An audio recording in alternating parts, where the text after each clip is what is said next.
There is a peculiar silence that settles after a breaking.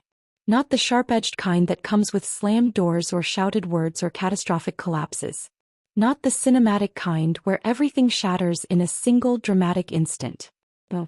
This silence is thicker, more subtle.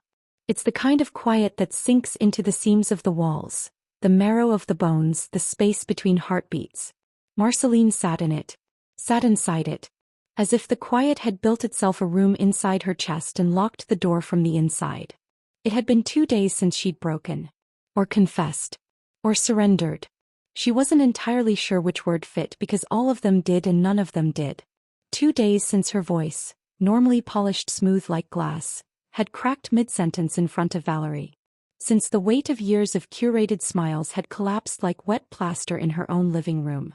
Since her body, her mind, her breath had finally betrayed her in public, and there'd been no elegant exit, no recovery, no plausible excuse left to offer. 2 days since her mask shattered beyond repair. The world had not stopped. Emails still chimed. Meetings had still been missed. Silas had left 3 voicemails, each progressively tighter and more confused. Her mother had texted, "Call me. Please." But Marcelline had not moved. Not really. She'd eaten nothing but 3 slices of dry toast and a handful of almonds. Her hair hung loose, the curls undone and limp. Her voice had not been used since that evening. There was no performance left to summon. No script to return to. And yet, strangest of all, she was still here. Breathing. Exhausted, emptied, raw. But breathing. For years, a part of her had whispered. If they ever see the real you, it'll all end. You'll lose everything. You'll lose yourself. And now, they had seen. Or glimpsed enough to know the facade was false. And she had not disappeared. The world had not swallowed her whole. The ceiling had not fallen. It was terrifying. And liberating. And disorienting all at once. Across the apartment, pale morning light slanted across her bookshelf, dust motes shimmering in still air. Her journal sat closed on the coffee table. Unwritten in for weeks. Maybe months. She stared at it now, her fingers curling slightly in her lap. It was time. Time to write something true. Time to walk forward without the mask. Time to face whoever, whatever remained, and whatever had always waited underneath. Her throat tightened, but she swallowed hard. She wasn't sure where this road led. She wasn't sure who she'd be on the other side of it. Before we dive into part 3 of this thrilling story, let us know where you're watching from today. And if you like this video, don't forget to subscribe. The cafe wasn't loud, but it hummed. The kind of low, ambient clatter made of silverware brushing ceramic, soft jazz curling in the background, muted conversations folding into one another like overlapping tides. By design, it was unremarkable. Tucked away on a quiet side street 2 metro stops from Marcelline's office, dimly lit, half-forgotten even during lunch rush. Perfectly neutral ground. Precisely why she'd chosen it. Her breath shuddered out and tentatively, trembling fiercely, her fingertips brushed his. The contact was feather-light, but it anchored her harder than any steel framework ever had. For the first time, something other than isolation tethered her in place. And when she exhaled, it didn't rattle out hollow. Came steady. And real. Jay was already there when she arrived, sitting at a corner table near the fogged window. A book lay open in front of him, something dog-eared and heavy on margins, his thumb resting absently between the pages. He hadn't seen her yet. His brow furrowed faintly, lips pursed slightly as if caught mid-thought. Her chest contracted unexpectedly. There'd always been something steady about Jay. Not flashy, not insistent. Just quietly grounded. He anchored any room he entered without trying to command it. She realized then, maybe she had gravitated to him all along for exactly that reason. Her reflection ghosted faintly in the cafe window. Hair immaculate. Charcoal coat sleek. Expression carefully arranged into one of calm efficiency. The same scaffolding. But under her fingertips, the seams trembled. His eyes lifted and met hers. No surprise flickered there, only that same patient attentiveness that made her throat constrict. He rose smoothly from his chair as she approached. "You found it okay?" His voice was low, warm, slightly rough at the edges from disuse. She nodded once, too sharply. Yes. Her throat worked. And then quieter, "Thank you for meeting me." "Of course." He gestured gently to the seat opposite. No fanfare. No invasive questions. No pointed concern telegraphed through narrowed eyes. Just space. Her chest clenched tighter at the unfamiliarity of it. She sat. Her palms pressed flat to the cool dented wood of the table, grounding herself. Jay didn't push conversation. He closed his book softly, sliding it aside.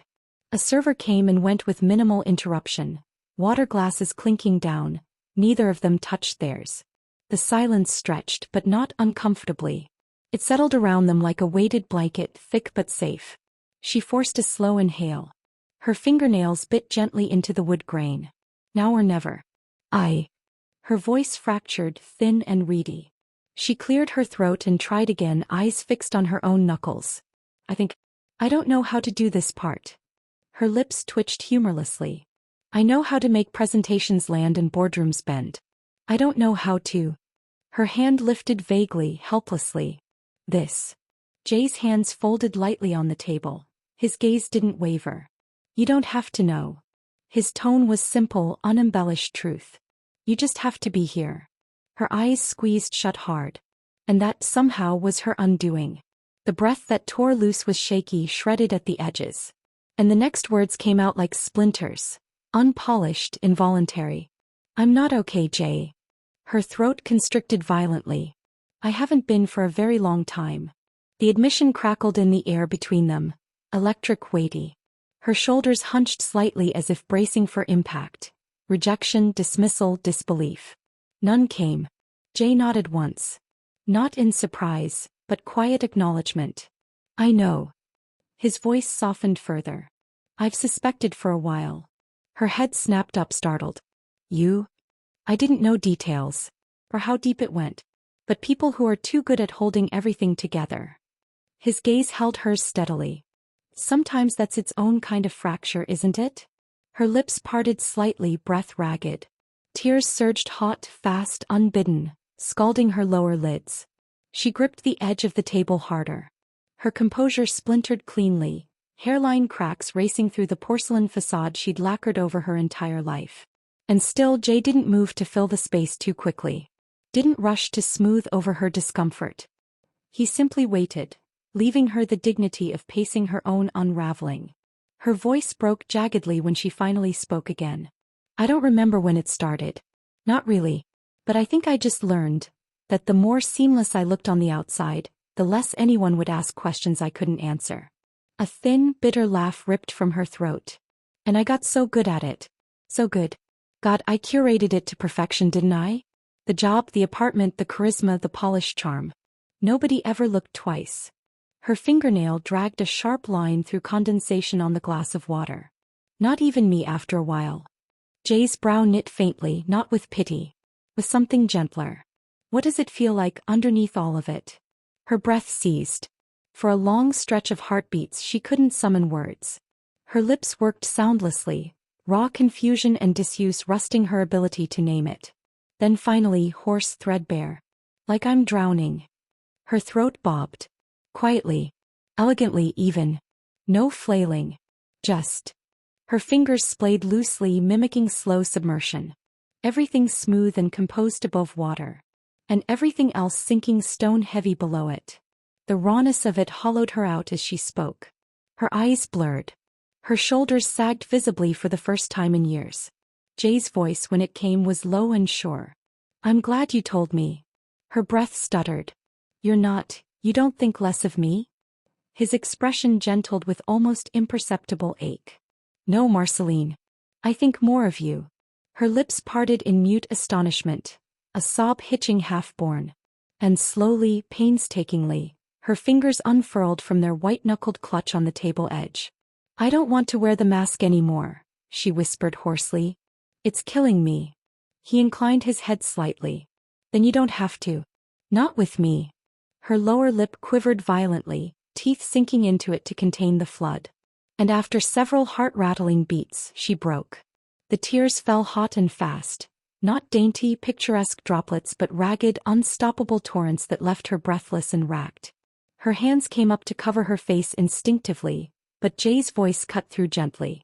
You don't have to hide that either. Her fingers faltered. Slowly, agonizingly she lowered them. and for the first time, let herself be seen exactly as she was. Fractured, exhausted, cracked wide open. Jay didn't reach across the table hastily. But after a long pause, when her shoulders stopped heaving quite so violently, he slid one hand forward, palm up on the worn wood. No pressure. No expectation. An invitation. Nothing more. The light outside had shifted by the time they left the cafe. It was that liminal hour where everything blurred. Not quite evening but no longer afternoon. Street lamps blinked awake uncertainly. The last golden threads of daylight tangled in the skeletal branches lining the narrow sidewalks, stretching long soft shadows over the damp cobblestones. Marceline's fingers twitched at her sides as she walked beside Jay. Her skin still felt thin, almost translucent after what she'd confessed.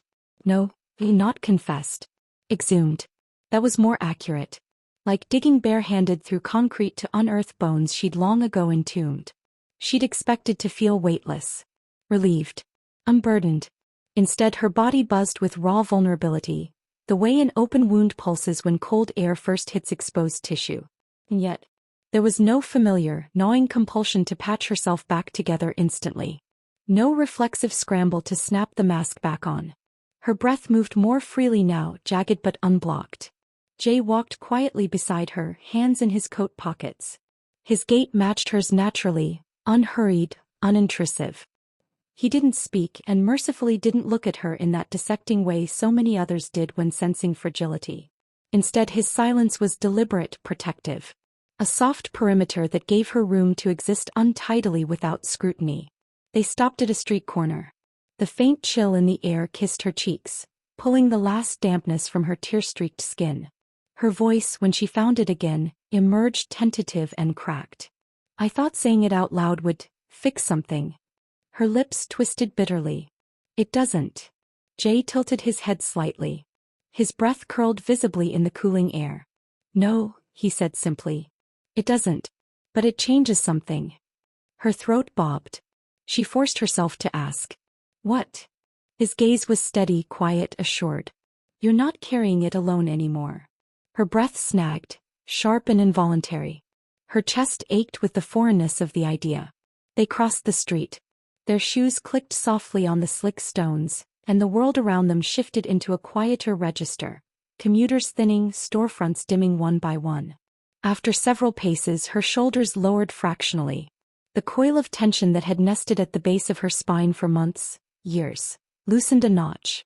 Not vanished, but loosened. When they reached her apartment building she paused under the flickering awning light. Her keys felt cold and unfamiliar in her pocket. He turned to him. I don't know what happens now. Her voice fractured at the edges again. I don't know how to be without it. Without pretending. Jay studied her for a long moment, not unkindly. Then maybe don't try to overhaul everything at once. He took a breath, the vapor curling lazily between them. Maybe just start small. One thing. A faint, wry smile tugged at the corner of his mouth. Let someone make you dinner. Let someone listen when you've had a bad day. Let someone sit with you on a Sunday afternoon while you say nothing at all. Her lips parted slightly, air catching jaggedly in her throat. Don't dismantle the scaffolding all at once, he continued, voice softer now. Just let the people who care about you know the doors are unlocked. Her eyes stung again, but this time no tears fell. Only a raw ache swelled behind her sternum, a deep old ache that felt something like hope buried under years of dust. I don't know if I know how to do that. Her voice broke. A beat passed, and her lips twitched with bitter humor. I don't know if I have people who care. Jay's gaze didn't flinch. I do. It landed so simply, so unapologetically that her throat closed up instantly. Her chest surged, breath catching on a sob she swallowed hastily. For a long moment they simply stood there in the waning light, the air crisp and brimming with all the things neither of them rushed to fill. She forced herself to move then, keys clinking softly as she unlocked the door to her apartment complex. But just before stepping inside she hesitated and turned back. Her pulse stuttered violently under her ribs. Would you, her voice came thin, uncertain. Would you come up? Not long.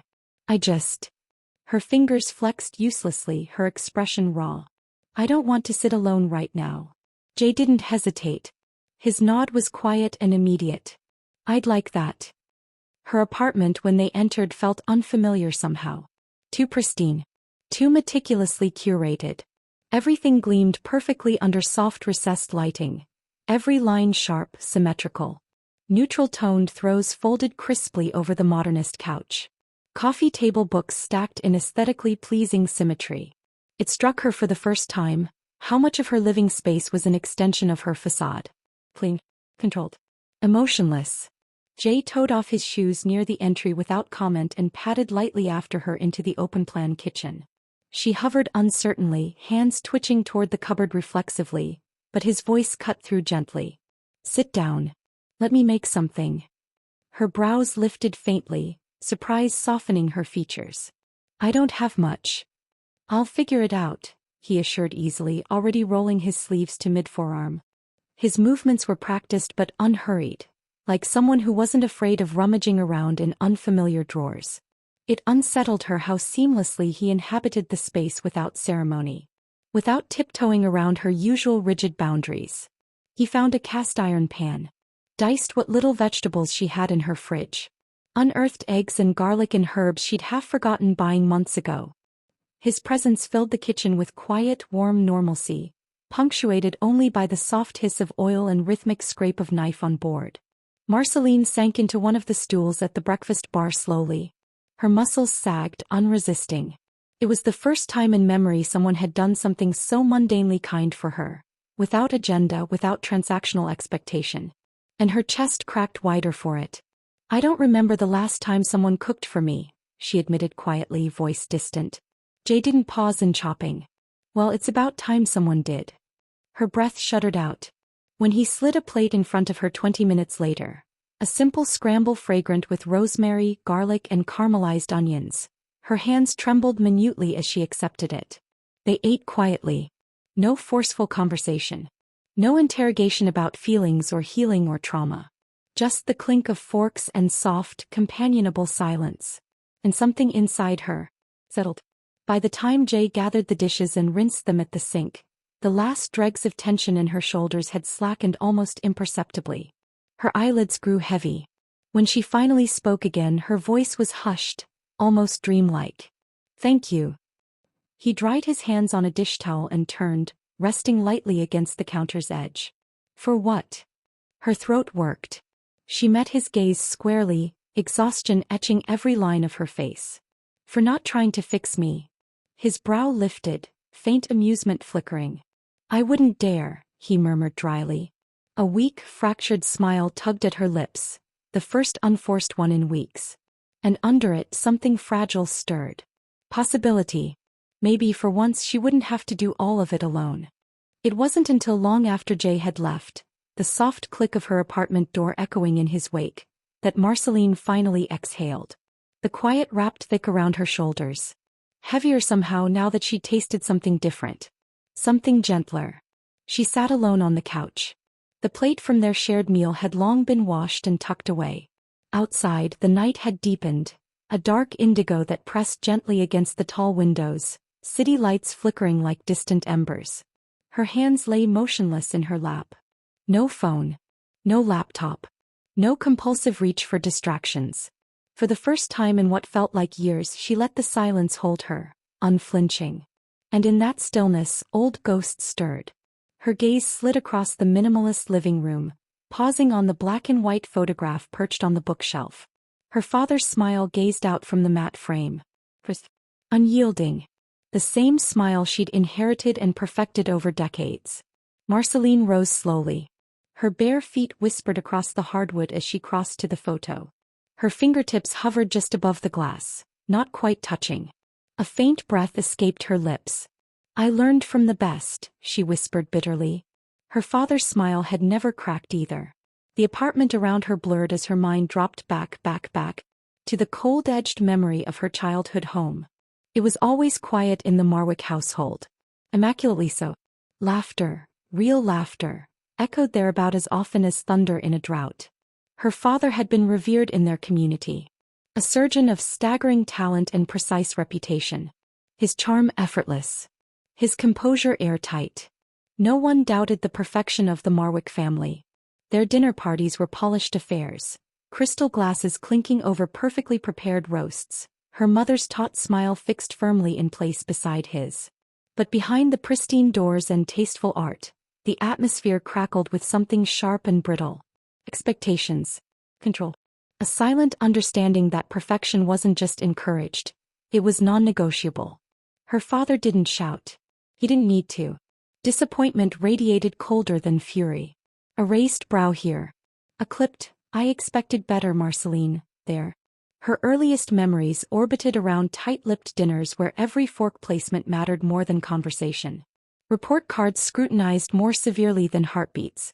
A scraped knee not met with soothing words but with pursed lips and a scathing, "You're smarter than that, aren't you?" Warmth in her family was transactional. Conditional. It arrived only in moments of achievement. Straight A's. Polished piano recitals. Medals lined precisely in a velvet box. She learned fast. Smile. Perform. Sing. Make them proud, or disappear. And so she did. Year after year. She smiled wider. Worked harder. Quashed every flicker of doubt and fatigue until they shriveled into silent compliance. By 17 her facade was flawless. The girl everyone envied. Effortless. Accomplished. Impeccably poised. No one asked why her shoulders sat rigid even when she laughed. No one noticed how her hands trembled under the table after every exam.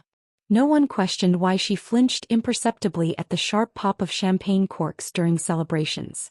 Even when her mother's gaze dimmed further each year, glacier wearier, her delicate wrists trembling faintly after long naps behind the locked bedroom door, Marcelline kept smiling. Kept shielding. Kept smoothing over the jagged cracks no one wanted to acknowledge. Because that's what you did in the Marwick household. You kept the mask on. Always. The sharp ring of her phone on the coffee table jolted her violently back into the present. Her chest heaved, breath stuttering raggedly. It took a full 5 seconds before she blinked hard, dragging her gaze down to the screen. A name flashed there. Mother. Her throat constricted. It had been nearly 3 months since they last spoke. A stilted conversation laced with thin pleasantries and distant inquiries. Neither of them brave enough to breach the dam of unspoken history between them. Her thumb hovered over the green button. Answer or let it go. Her stomach twisted violently. Without fully deciding, she tapped, accept. Hello. Her mother's voice poured through, crisp, practiced, unwavering. Marcelline. I hope I'm not catching you at an inconvenient time. It startled her how little her mother's tone had changed over the years. Still precise.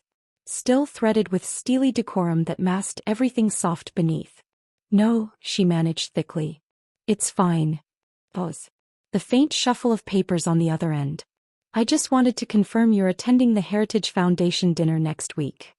A clipped inhale. Your father's posthumous award. It would reflect poorly if you weren't present. But, of course. Duty. Presentation. Optics. Her pulse throbbed dully in her temple.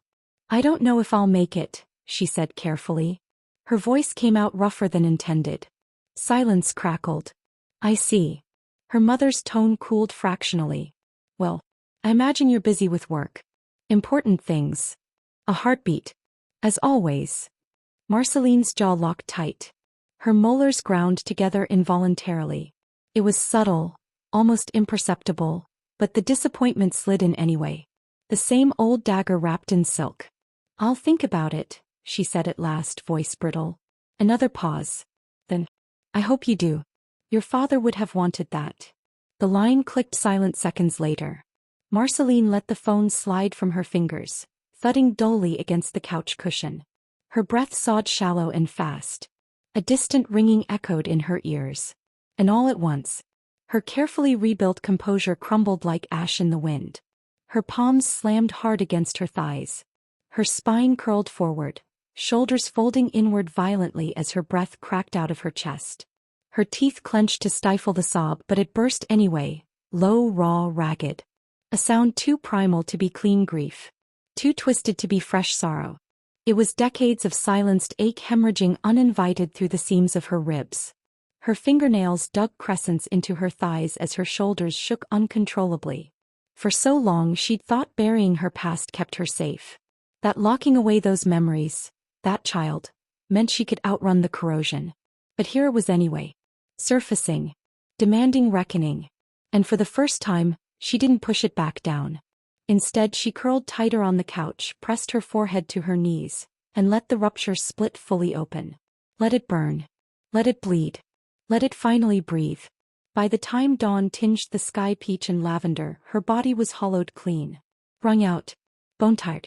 But beneath the raggedness, there was space. A clearing. Her limbs felt unfamiliar.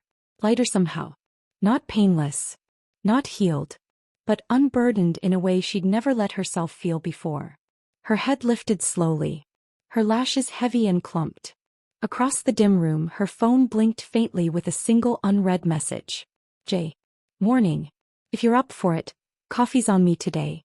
No pressure. Just here. Her lips parted. A breath, soft and shaky, slid free.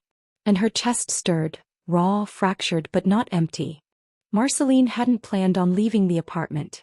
The exhaustion still pooled heavy in her limbs, the remnants of last night's unspooling lingering deep in her marrow. Her face felt tender, as though her skin had thinned overnight, like a single touch might shatter her. But Jay's text lingered quietly in her mind, like a single light flickering in a darkened room. Just here. 2 words. Weightless. Go. Without demand. It tugged at something quiet and long neglected inside her. By 9:03 a.m. she was sliding on her softest cardigan, worn navy blue, slightly frayed at the cuffs. She bypassed her usual crisp blazers and sculpted dresses. For once she chose something that didn't armor her up. It felt strange stepping out the door unpolished. Naked almost. The spring morning hit her skin cool and damp, fresh from overnight rain. The sidewalks glistened faintly underfoot as muted city sounds curled around her. For the first time in what felt like years, she walked without a purposeful destination. No client meeting. No meticulously scheduled event. No looming expectation dictating her posture. Jay. And coffee. Her breath quivered faintly. She found him in the corner of the small cafe, tucked into a window seat where morning light splashed in wide golden sheets across weathered wooden tables.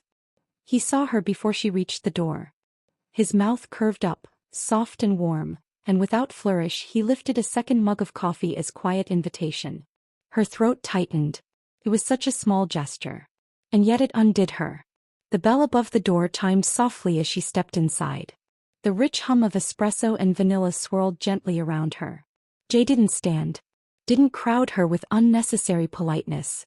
He simply let her approach, his gaze steady but patient. An unspoken "you can still change your mind" resting in his expression. She didn't change her mind. Sliding into the chair across from him, Marcelline folded her palms around the warm ceramic of the offered mug. For a long stretch neither spoke. It wasn't uncomfortable. If anything, it was relief. The kind of silence that didn't demand filling. The kind that allowed breath to even out naturally. Jay sipped his coffee, gaze flickering briefly out the window to watch 2 sparrows hopping along the slick cobblestones. When he finally spoke, his voice was low and unrushed. "I'm glad you came." Her lips parted, no ready answer leapt to her tongue. Honesty, unvarnished and simple, wasn't a language she'd practiced fluently. So she tried. "I almost didn't," she admitted quietly. Her thumb traced the rim of her mug, gaze anchored there. "I know." No judgment in his tone. Just quiet acknowledgement. She inhaled carefully. Her chest ached with the effort of uncoiling something long locked tight. Last night was," her voice faltered. A tremor rode up her throat, brittle and splintering. Jay didn't flinch. Didn't press. Just waited, letting her find her own pace. "A lot came up," she finished roughly. Her knuckles whitened faintly around the mug. "Stuff I thought I'd buried deep enough not to matter anymore." His brow furrowed slightly, not in confusion but in resonance. He nodded slowly. "I know that terrain," he murmured. His gaze lifted, met hers steadily. "It doesn't stay buried. Not forever." Her breath caught sharp. For a heartbeat, the instinct rose. The familiar reflex to plaster on her practiced smile, to pivot the conversation neatly away. Instead, she let her shoulders sag imperceptibly. Let the ache stay visible. "It's exhausting," she whispered. Her voice cracked raw. keeping it all so hidden. The confession was small in volume, but seismic in weight. Jay set his cup down gently. Both hands braced lightly around its base as he leaned forward just a fraction. Enough to ground himself but not encroach on her space. "I figured you might know something about that," he said softly. Her gaze jerked up, startled. He smiled faintly. "I don't know everything. I'm not pretending to. But there's a look. People who've carried too much for too long? It etches in the corners of their eyes. Doesn't matter how wide the smile gets. You can still see it if you know what to watch for." The breath whooshed out of her lungs before she could catch it. Her fingers trembled visibly now around the cup. She didn't know when the tears welled, only that her lashes blurred abruptly, her throat closing thick. Jay's gaze softened further. "I'm not asking for your story," he said, voice quiet and sure. "I'm just saying, you don't have to carry it alone. Not every minute of every day." Her chest cracked. Fractured clean down the center. Because somewhere deep down, maybe long before she even recognized it herself, she'd been waiting for someone to say exactly that. Her hand lifted shakily, swiping clumsily at her damp cheeks. She huffed a breath that was half sob, half laugh. "God, I hate crying in public," she muttered thickly, an edge of wryness threading through her raw voice. Jay smiled, this time wide and open. "Then you're officially human. Congratulations." A wet laugh shuddered out of her involuntarily. Her ribs twinged with it, unused to the motion. For the first time in hours, maybe days, her lips curved up. Not out of duty. Not as a shield. It was small. Lopsided. Fragile. But real. They sat that way for nearly an hour. No probing questions. No overreaching sympathy. Just quiet talk. Fragments of light conversation drifting naturally between the weighted silences. At some point he told her about the novel he'd tried to write in his 20s. Abandoned halfway through because he couldn't untangle the ending. She admitted, almost shyly, how she still played piano sometimes when no one could hear. Only pieces her father hadn't favored. The sun climbed steadily higher, gilding their table in soft amber light. By the time they parted, something subtle had shifted in her chest. Nothing grandiose. No dramatic transformation.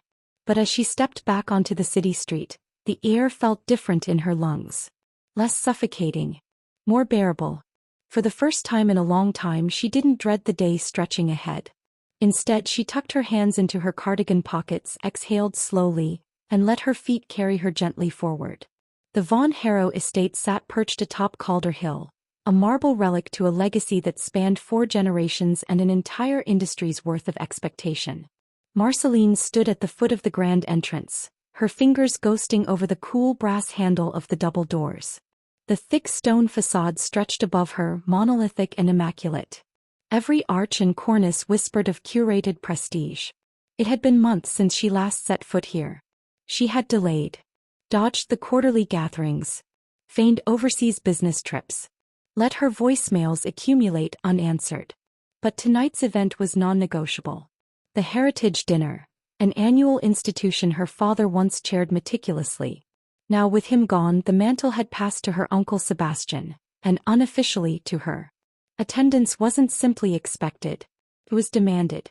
A gentle, persistent ache thrummed behind her temples as she smoothed her palm down the line of her tailored obsidian dress. Sleek, understated elegance. Armor disguised as couture. She inhaled carefully, drawing breath through her diaphragm the way her mother once taught her as a child. "Poise starts from the lungs, darling." Then she stepped inside. The familiar hush blanketed her immediately. Plush carpets absorbing footfalls, crystal sconces casting golden glow across oak-paneled walls. Her cousin Adair spotted her first. His sharp cheekbones softened briefly, mouth twitching in something almost smile as he approached. He wore his usual midnight blue suit, lapel pin gleaming, the Von Harrow insignia embossed in platinum. A lion's head cradled by laurels. "Marcelline," Adair greeted, voice silked with propriety and familial warmth measured in exact ounces. "We weren't sure you'd make it this year." An inflection hovered there, neutral on surface but laced faintly with question. "I wouldn't miss it," she lied smoothly, lips curving into the practiced smile that settled reflexively onto her face. The lie tasted hollow. For the first time she noticed that. Adair studied her half a second longer, gaze flickering over her as if weighing more than just her outfit. But whatever thought ticked behind his eyes, he let it pass. "Come," he offered instead, angling his arm subtly. "Uncle Sebastian's been anticipating your arrival." Her stomach twisted. A muscle near her jaw fluttered, unseen. She let him lead her. The dining hall unfolded in gleaming expanse. Vaulted ceilings coffered in mahogany, a long glass-top table stretching nearly 15 meters, already set with etched crystal and bone china. The extended von Harrow lineage was present in full force. Cousins, distant uncles, business partners interwoven with bloodlines too tangled to map.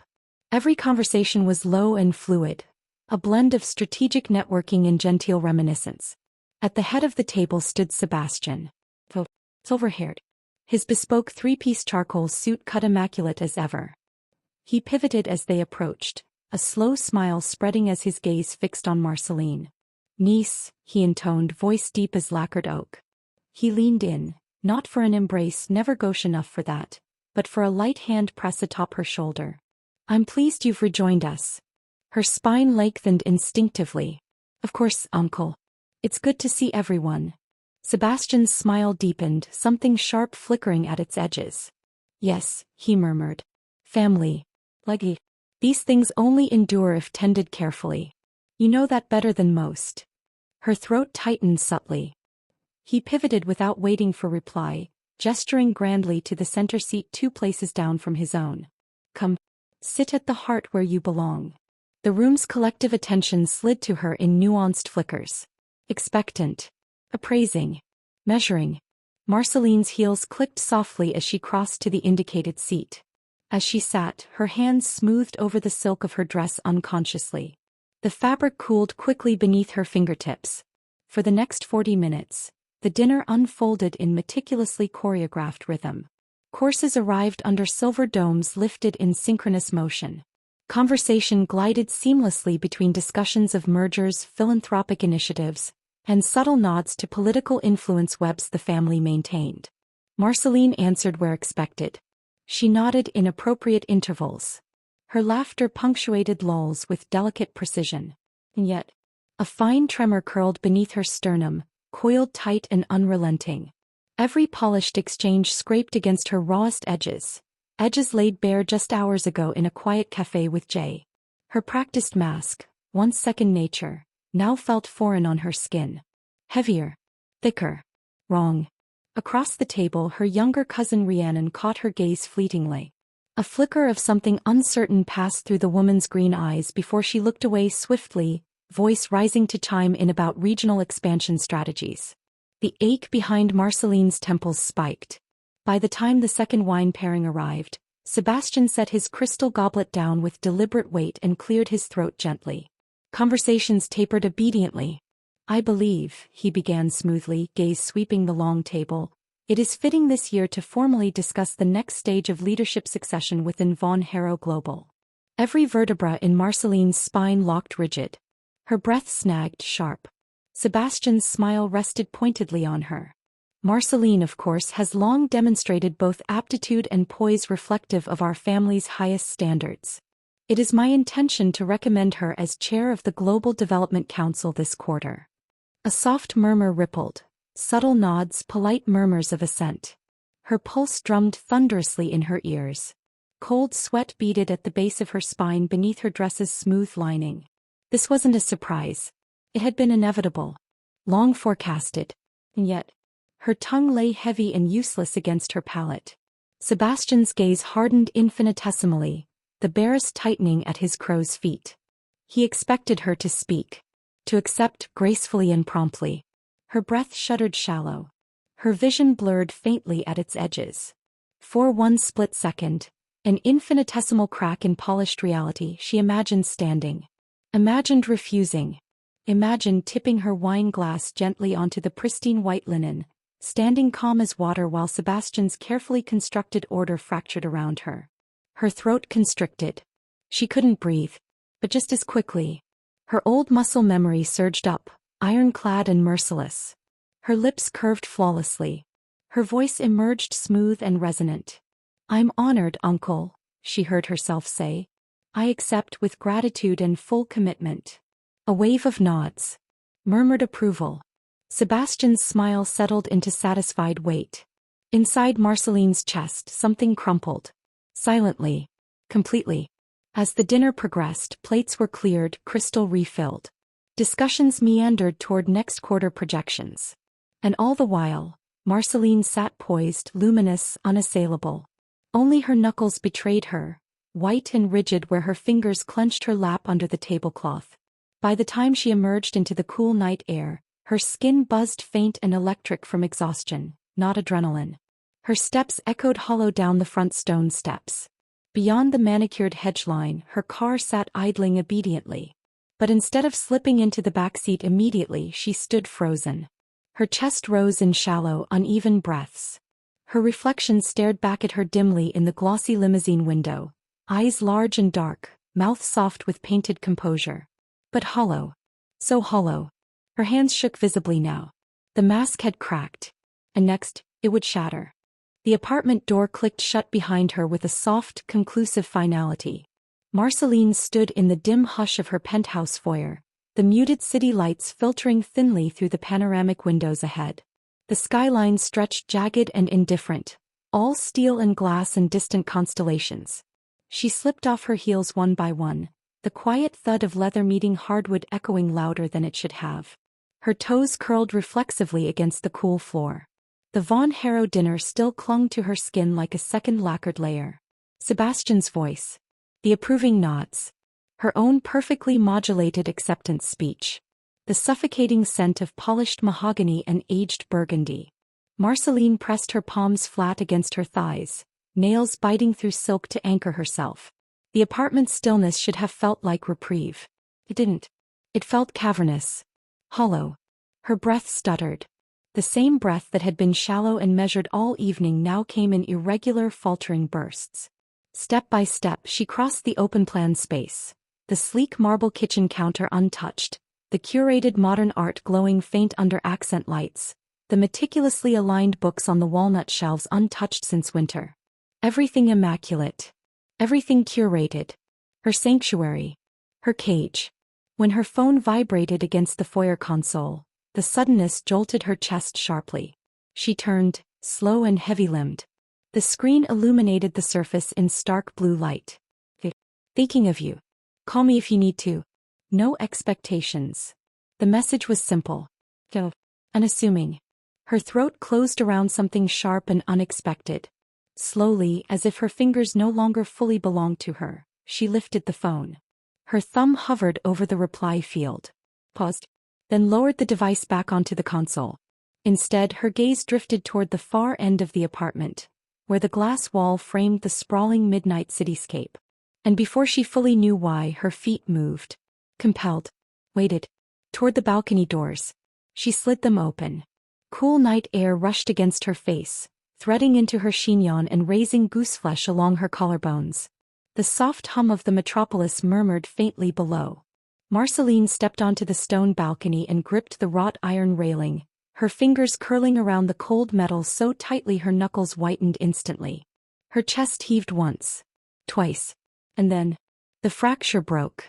The sob that tore from her throat felt alien and guttural, raw in a way she hadn't known she was capable of. It ripped through her composure, dragging air and anguish in equal measure. Her shoulders buckled violently as another sob choked out of her, spine curling inward, forehead pressing hard against her clenched fists on the railing. Her vision blurred, wet and hot and unrelenting. Tears streaked down her carefully contoured cheeks, cutting through makeup as if her skin no longer recognized its painted mask. The city spun below her, thousands of glowing windows blinking in distant apathy. The weight pressed against her sternum felt absolute. A years-long accumulation of perfectionism, of pretending, of smoothing every crack, erasing every flaw and coating grief and ache with glossy charm. Her breath caught on a jagged sob, lips parting helplessly as her knees dipped fractionally, the balcony railing her only anchor between uprightness and collapse. The promotion. The performance. Her father's cold, unreachable standards. Her mother's brittle poise. The cousin's sharp glances. Sebastian's calculated legacy building. It was all hollow. And it had consumed her whole. A thin, ragged keening spilled from her as she pressed her forehead tighter into her fists. Tears splattered against the balcony rail unnoticed. Minutes blurred indistinct. Her shoulders convulsed in silent waves as breath after breath refused to steady. When at last the sobs began to subside, not from comfort but from sheer exhaustion, Marcelline sagged bodily against the rail. Her palms unclenched, sore and imprinted from the iron filigree. Her jaw ached from tension. Her ribs shuddered faintly with every breath. For a long while she stood there, chest hollowed, throat raw, skin cool and damp under the city breeze. The release felt less like relief and more like exposure. As if some internal scaffolding had been yanked down violently, leaving only stripped beams and aching emptiness. When she finally turned back toward the apartment, her legs moved heavy and graceless beneath her. Her bare feet padded numbly across the wood flooring as she reached her bedroom. The dress pooled around her ankles with a soft hiss of silk. She dropped it where it fell, an unheard-of breach in her usual meticulousness, and padded wordlessly into the en-suite bathroom. Under the sterile light, her reflection in the wide vanity mirror startled her. Mascara streaked her cheeks in uneven lines. Her eyes, red-rimmed, glassy, shadowed. Her lips, parted faintly, bruised from biting back earlier emotion. Her shoulders, slumped and defenseless. For the first time in months, maybe years, she saw herself without armor. Without polish. Without scaffolding. A brittle, broken sound fluttered in her throat. Half sob, half disbelieving laugh. She dropped to sit on the cool tiled floor, her back braced against the cabinetry. Her knees curled loosely toward her chest, arms slack by her sides. Her breath slowed gradually. Uneven but calmer. Spent. She had broken. And she had not shattered into irreparable shards, only cracked deeply enough to finally feel. Her gaze flicked once more toward the bedroom door, where her phone's faint glow still bled into the dark hallway. Jay's message waited still. Patient. Untouched. Marcelline exhaled long and slow, her shoulders trembling faintly but her chest loosening fractionally. For the first time in so long she felt the barest inkling of choice. The mask had cracked. Yes. No. Maybe she didn't have to patch it back up. It was well past 2 a.m. when Marcelline stirred from the stillness of the bathroom floor. The tiles had long since leached the warmth from her skin. Her legs prickled with pins and needles as sensation grudgingly returned. Somewhere deep in her muscles, a dull ache had set in from the unnatural posture she'd kept curled against the cabinetry. And still it felt preferable to moving. For a while she simply sat, blinking slowly, staring at the faint seam where wall met floor, as though something of grave significance lay hidden there. But there was nothing. Only quiet. And in the quiet, exhaustion brittle and expansive. Her body felt emptied out, scraped clean of pretense.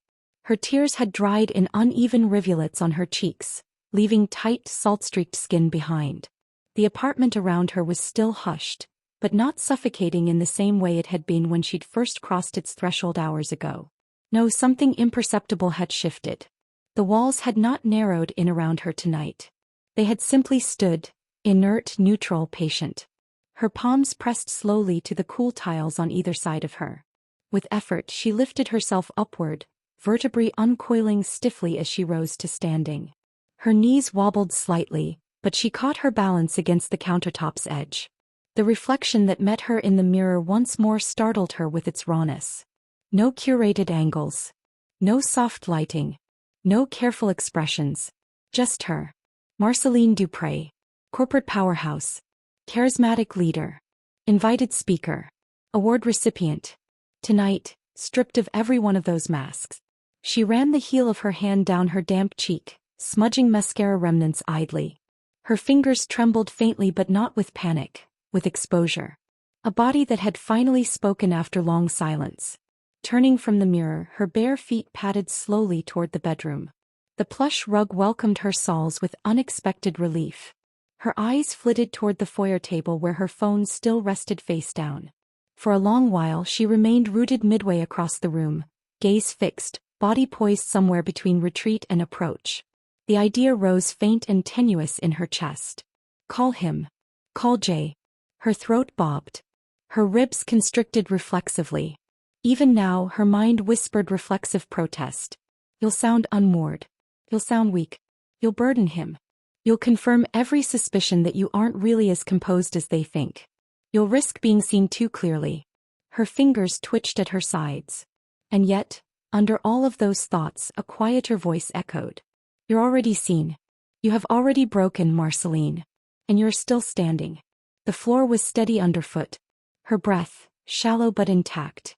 Before her resolve could dissolve again into indecision, she crossed the final few steps and swept the phone into her palm. The screen flickered awake. Thinking of you. Call me if you need to. No expectations. Her thumb hovered.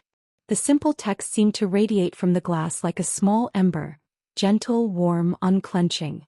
No expectations. No demands. Just presence. Her breath wavered. Before she could overthink, she tapped call. The phone rang twice. Her stomach twisted tightly, but not from dread exactly. From the raw unfamiliarity of vulnerability. The third ring trailed into silence. A click. And then, Marcelline. Jay's voice came through, low and rough with sleep but instantly alert, softened by something unmistakably tender beneath it. For a moment she couldn't speak. Her lips parted but her vocal cords seized, unfamiliar with this act of initiating need. He waited. No rush. No probing. Finally, breath uncoiled enough to form sound. It's me, she whispered. The words rasped out unevenly. Thin and frayed. I know, Jay murmured. His voice carried no surprise. No expectation. Only quiet relief. He paused just long enough to ensure he wasn't treading on her edges before adding, I'm here. Her throat tightened painfully. A fresh, hot sting bloomed behind her eyes. She sank onto the nearest edge of the bed, fingers clutching the phone tighter to her ear as though it alone tethered her in space. For a long breath, she sat there wordless, only the faintest hitch of breath betraying the emotion swelling anew in her chest. Jay did not fill the space. He did not ask immediate questions or press her for explanations. He simply waited. Soft inhale.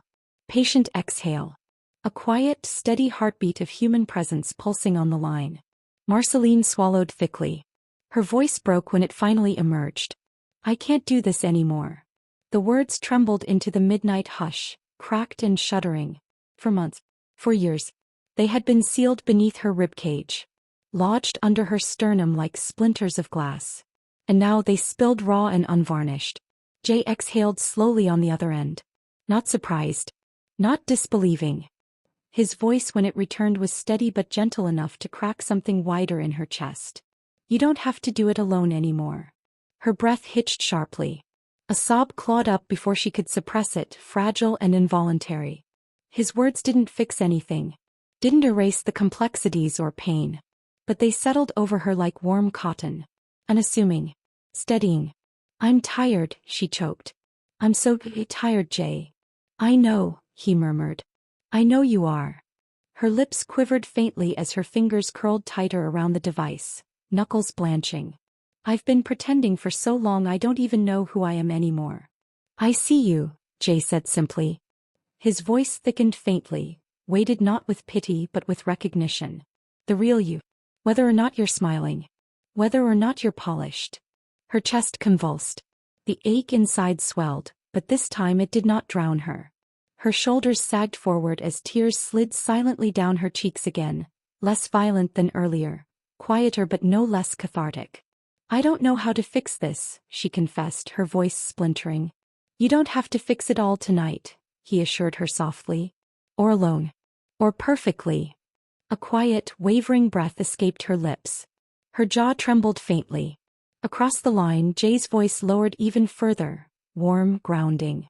I can come over. I can just sit nearby. Or we can stay on the phone all night. You don't have to talk more if you don't want to. Just tell me what you need and I'll be here. The muscles between her shoulder blades quivered. Her ribs felt as though they were expanding wider than they had in years, letting air into forgotten caverns. Her lips parted. She hesitated. And then, stay on the line, she whispered. Her voice cracked but steadied as she exhaled shakily. Please. Just stay. I'm not going anywhere, Jay said quietly. She swallowed, tears slipping anew as her eyelids fluttered shut. Her breathing slowed, each exhale releasing a fraction more of the coiled tightness. Neither of them spoke for a long while after that. But in the quiet, something monumental shifted. The first fissure of connection breached her isolation. And it held. The first tendrils of dawn crept faint and silver through the curtains by the time Marcelline finally allowed her body to recline. The phone still rested near her pillow, its screen long gone dark, but the faint static hum of Jay's breathing remained steady on the line, soft and rhythmic. Neither of them had spoken for over an hour. He hadn't hung up. He hadn't slipped away once her words had dried up. That quiet fact settled over her chest with unexpected weight, not suffocating but anchoring. Like a mooring line cast gently across tumultuous waters. Her eyelids fluttered shut briefly. And for the first time in what felt like months, her nervous system did not immediately brace for the next blow, the next task, the next performance. Her thoughts floated strange and disjointed in the liminal space between exhaustion and clarity. When she finally rose mid-morning, sluggish, limbs heavy but not paralyzed, the apartment seemed different. No less quiet, no less sparse. But not as sharp-edged. It was remarkable, she mused absently, how little it took for perception to shift. The walls hadn't changed. The light hadn't changed. Only her internal terrain had shifted enough to breathe differently. Padding into the kitchen on bare feet, she brewed coffee without the automaticity that usually guided her movements. Every motion slowed, more deliberate than mechanical. The bitter aroma curled into the air. Steam ghosted upward, curling like ephemeral script.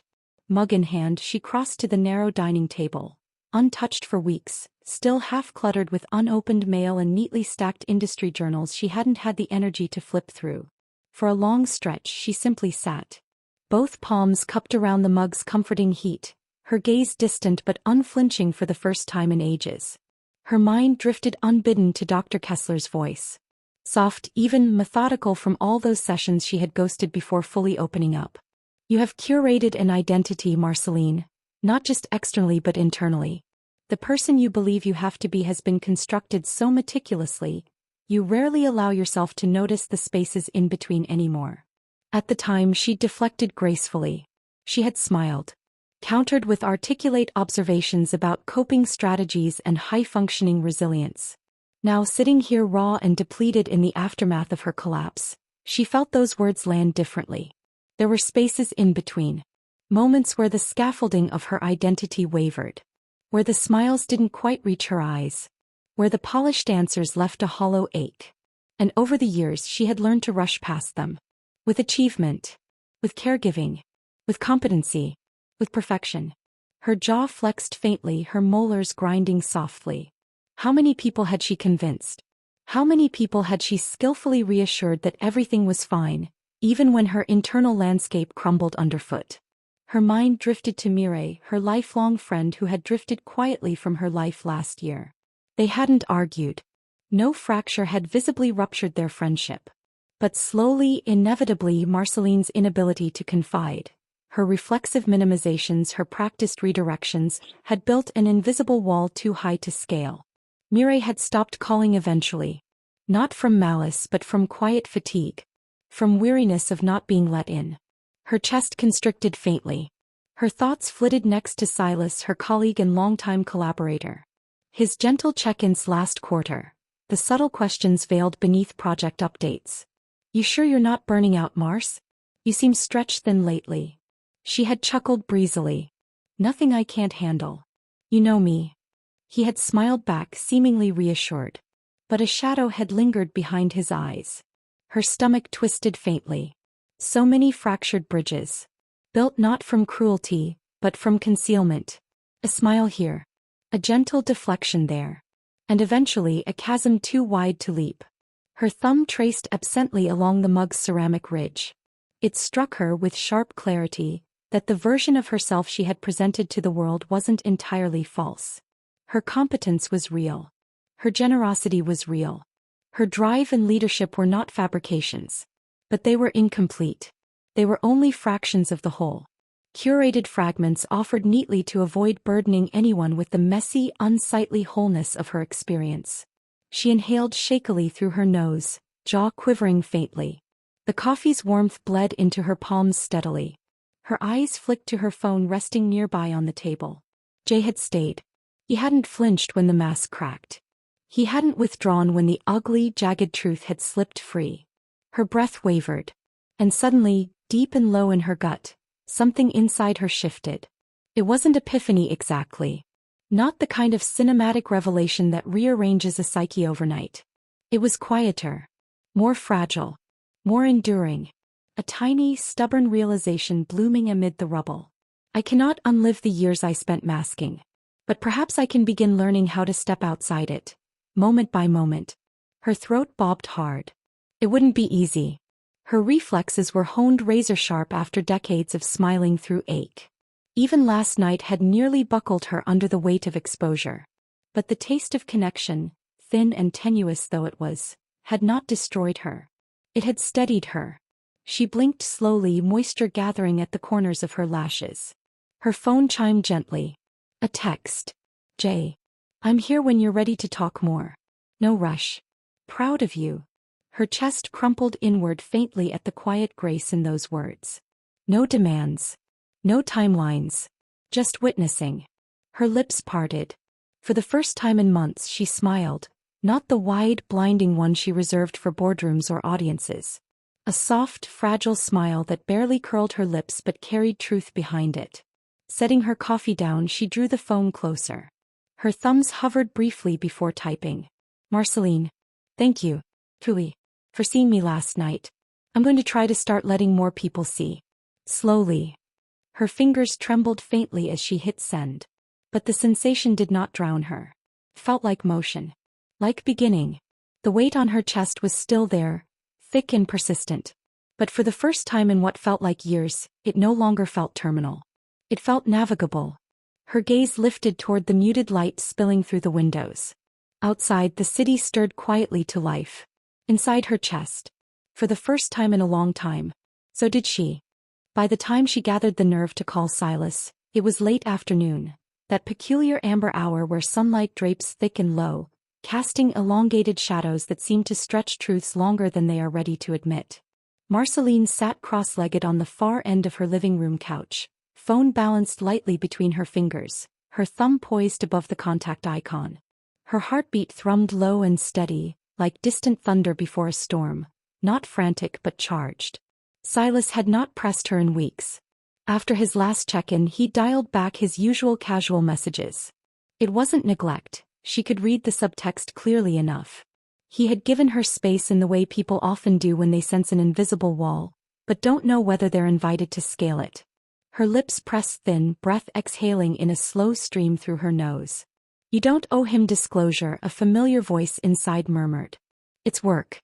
It's safer to just keep it clean, professional, efficient. And yet, beneath that voice, softer, steadier now after last night's unraveling, another truth rose. He tried. He noticed. You shut him out. Her thumb tapped once, decisively. The ring buzzed in her ear. Once. Twice. By the third chime her mouth had gone dry. She nearly aborted the call out of reflex. Marcelline. Silas' voice cracked gently through the line, warm, mellow, tinged with surprise but not disinterest. There was no strain in it, no caution. Just simple curiosity. Hey, she said, breath catching faintly at the raw edge in her own voice. I hope I'm not catching you at a bad time. Never, he said, immediate and certain. It's good to hear you. It's been a bit. There was the unspoken, gently framed as fact, not accusation. She swallowed thickly. Yeah, she murmured. It has. Silence stretched softly between them, not uncomfortable but waiting. Her gaze drifted to the window.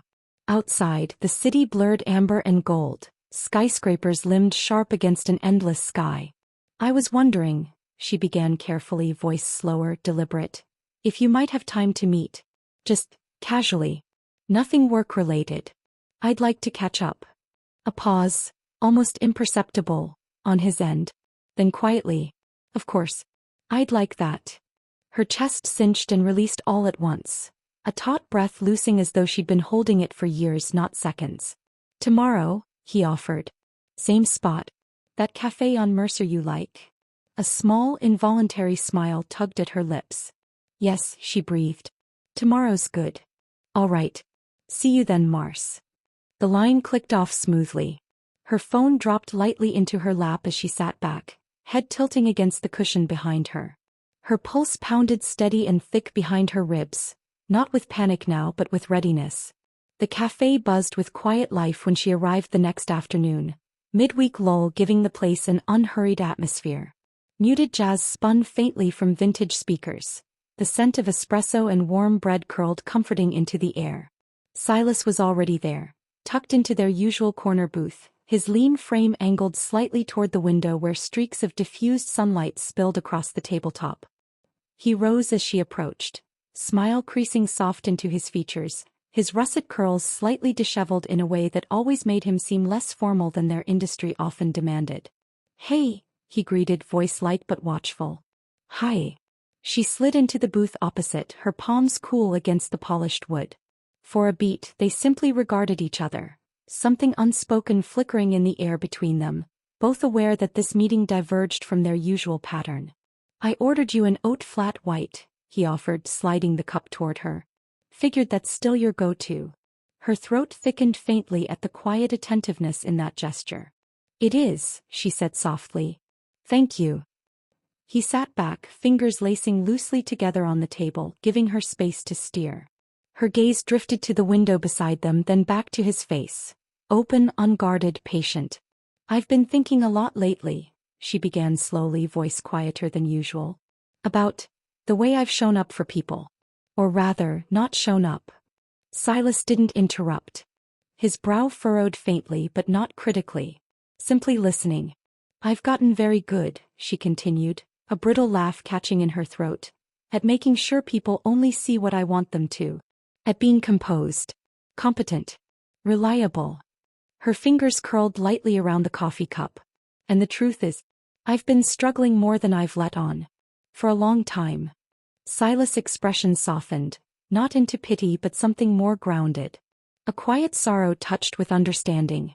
"I know," he said simply. Her breath caught. He offered a small, rueful smile. "I didn't know the extent. You're skilled at camouflage, Mars. Always have been." But his gaze dropped briefly to the table, then lifted back, steady and unflinching. "I could see something wearing thin around the edges. Last quarter, when you pulled 3 all-nighters back to back, when you stopped cracking jokes on late project calls.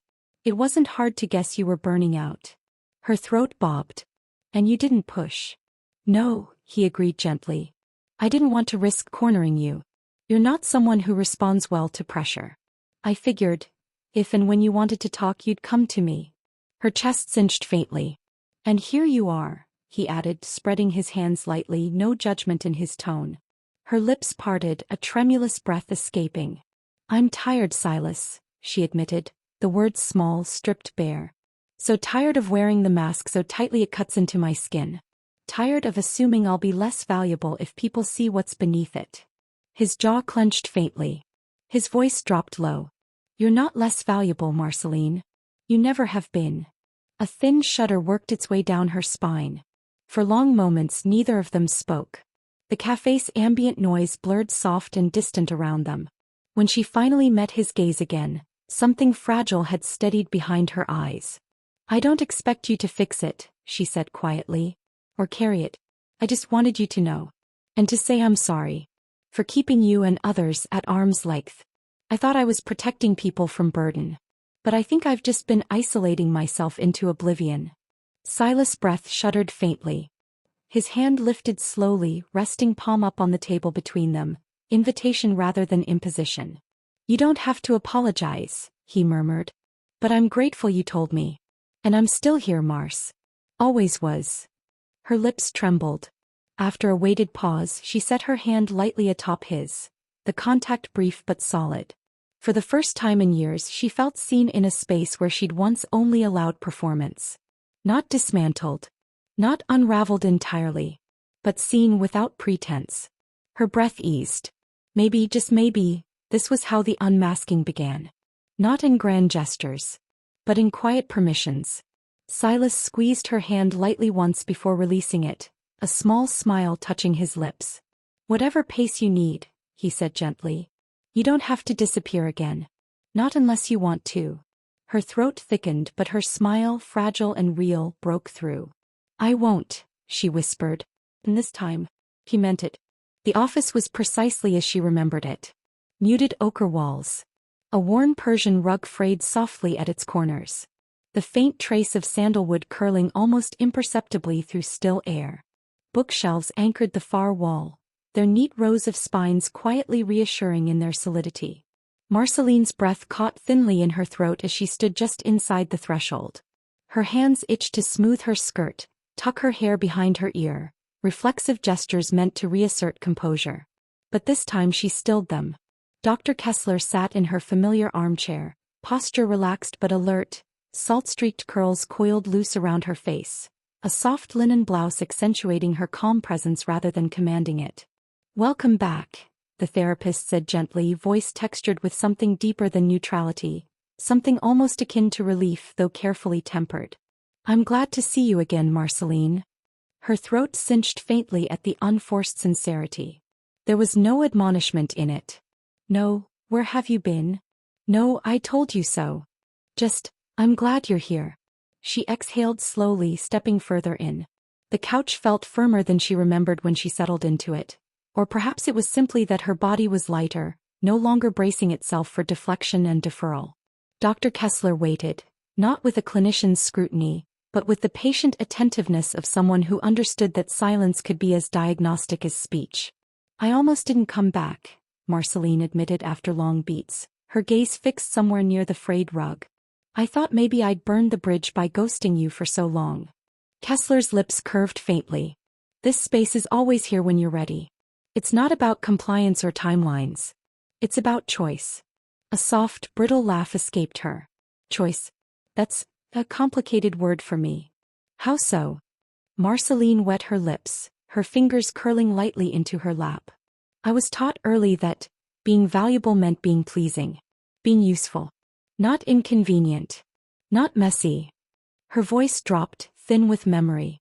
"Choice, my own at least, often felt secondary to meeting other people's needs." Kessler nodded, gaze steady and soft. "And whose needs did you prioritize most?" Her breath hitched shallowly. "My mother's," she whispered. The therapist didn't rush her. Didn't fill the space. Simply waited, her silence permissive not punitive. Marceline's throat worked. She struggled. Quietly. Gracefully. "Like I learned too." Her hands pressed lightly into her knees. She had this way of smiling through disappointment. Through exhaustion.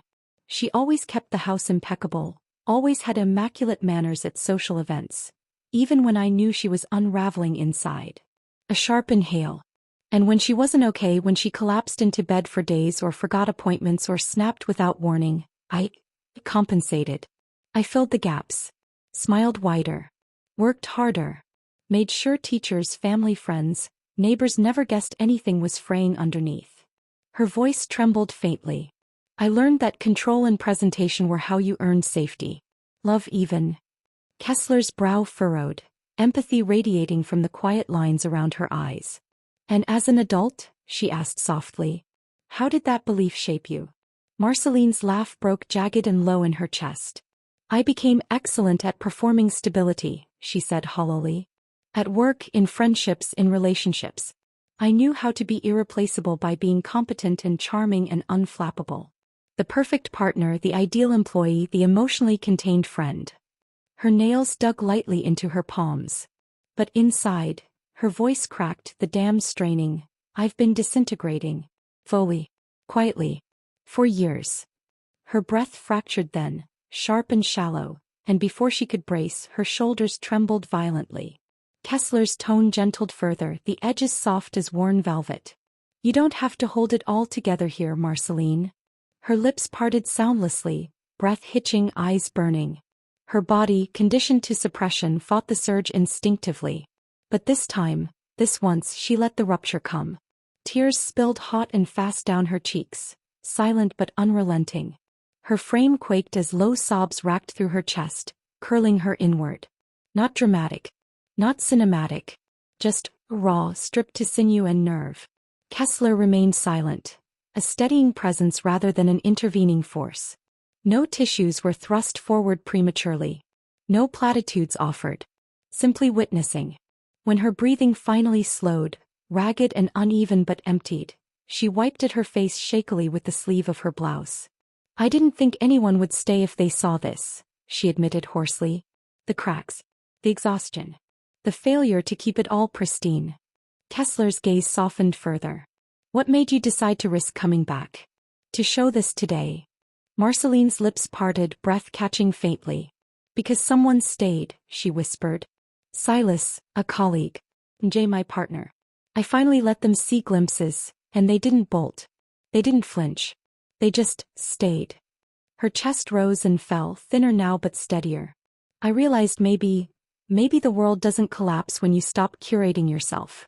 Kessler's smile was small but deep. "No. Often it expands." Her throat tightened, emotions spiking sharp again but softer, less corrosive. The therapist leaned slightly forward. "Marceline," she murmured carefully, "would it be all right if I shared an observation?" She nodded once, shaky but sure.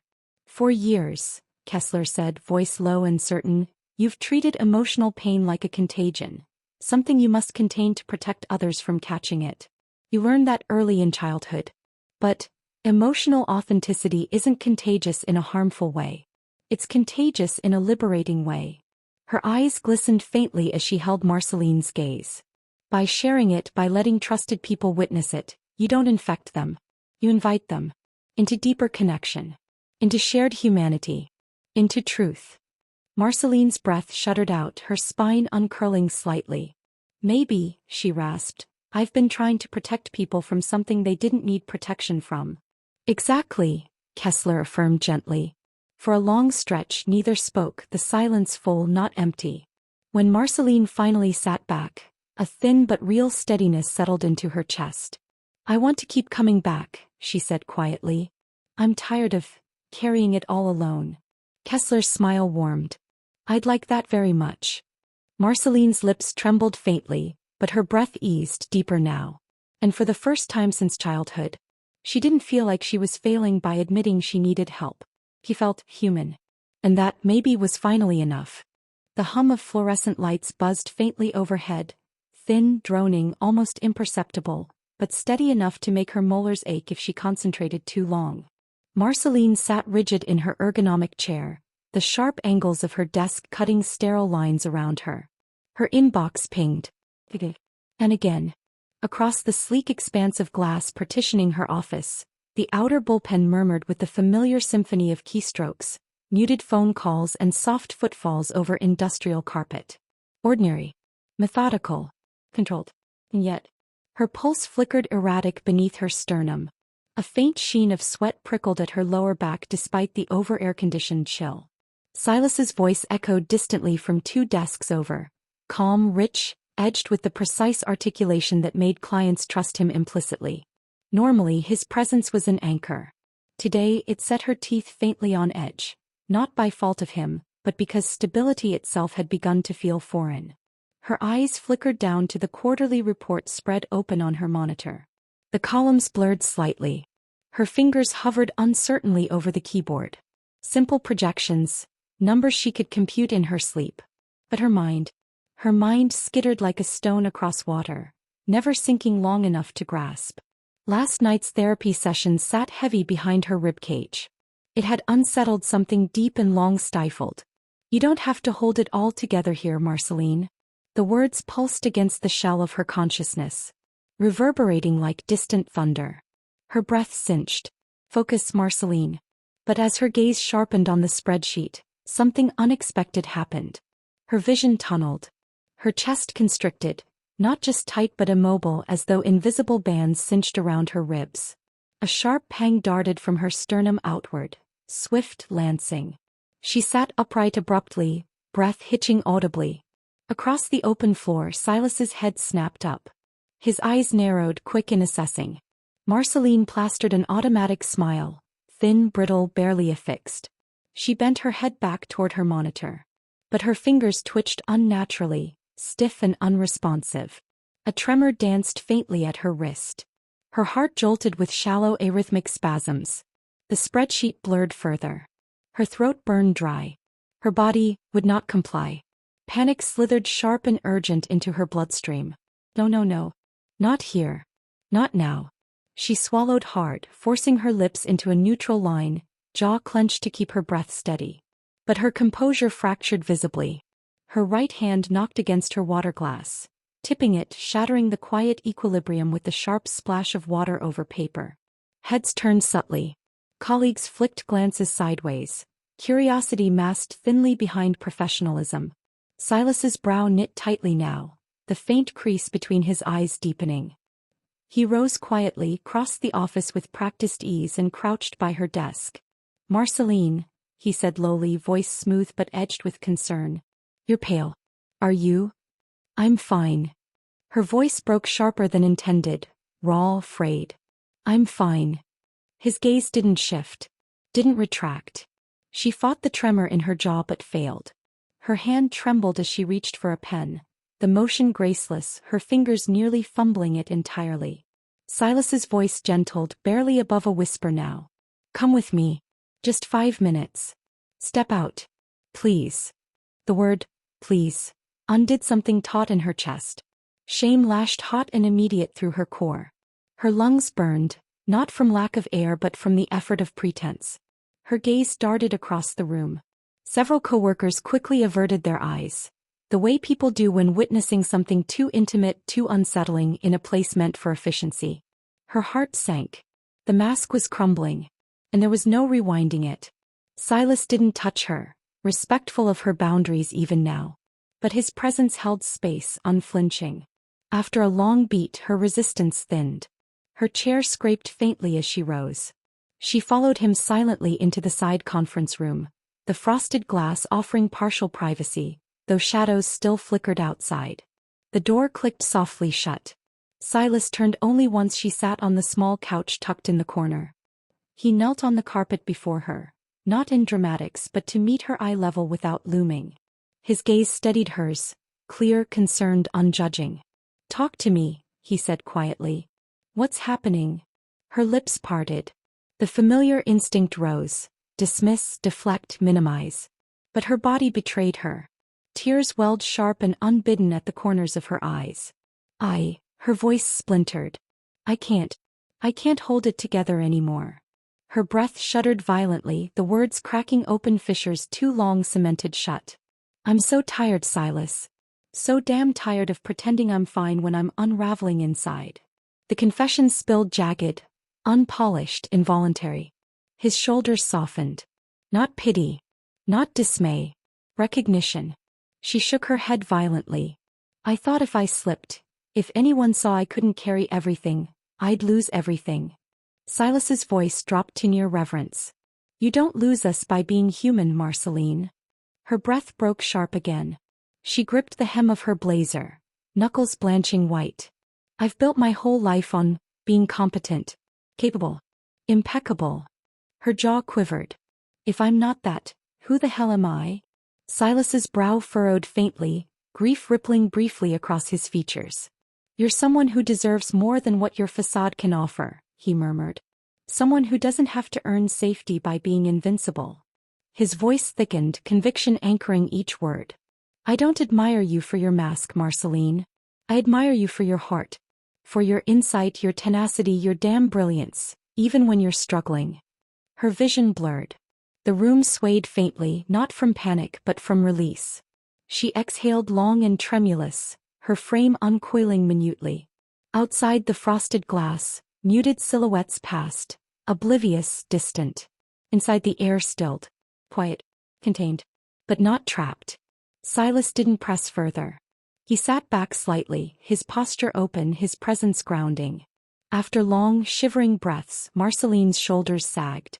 For the first time in months, years perhaps, she didn't recalibrate her expression. Didn't reconstruct composure in real time. He just was fragile, unmasked, and still seen. Her lips parted, voice rasping, thin but real. "I don't want to fracture in secret anymore." Silas's lips curved faintly, small but profound. "Then don't." He tipped his head gently. "Let people show up. Even here." Her throat cinched sharply, but the burn behind her eyes gentled. Maybe it wasn't professional ruin to let the glass crack. Maybe it was freedom. She sat upright slowly, her breath steadier though her limbs still trembled faintly. Silas rose with her, his gaze warm and unwavering. "We'll figure it out," he said softly. "Together." And for once Marcelline didn't doubt it. The glass door eased shut behind her with a muted click. Back in the open office, the atmosphere remained deceptively undisturbed. Keystrokes still punctuated the air, the gentle hum of conversation drifting faintly across workstations. But as Marcelline stepped into the space, the familiar terrain of her polished kingdom, she sensed the subtle shift. Like a ripple in still water. A quiet recalibration of how her presence was perceived. She could feel it. Glances flickering just a heartbeat too long. Colleagues pausing mid-typing then resuming with performative focus. A collective uncertainty swirling in the periphery. Her chest compressed faintly, instinct urging her to snap the mask back into place. Shoulders squared, expression poised, gait crisp and commanding. But her muscles lagged. The rawness of the conference room still pulsed under her skin. A hum of vulnerability that made the old armor feel alien. Silas lingered by her side, not shadowing but accompanying. His proximity lent a quiet anchor, a reminder that exposure wasn't always synonymous with exile. As she settled back at her desk, her monitor blinked patiently. The spreadsheet still lay open, columns of numbers untouched. Her gaze softened, distant. For once, the rows of data didn't beckon like sanctuary. They looked flat, lifeless. And in that recognition something fundamental tilted. An hour passed, perhaps two. Her focus waxed and waned, drifting between half-hearted productivity and introspection sharp enough to sting. It was nearing 4 o'clock when the inevitable occurred. A soft knock tapped against the frame of her glass office. Her manager, Caroline Voss, stood poised at the entrance.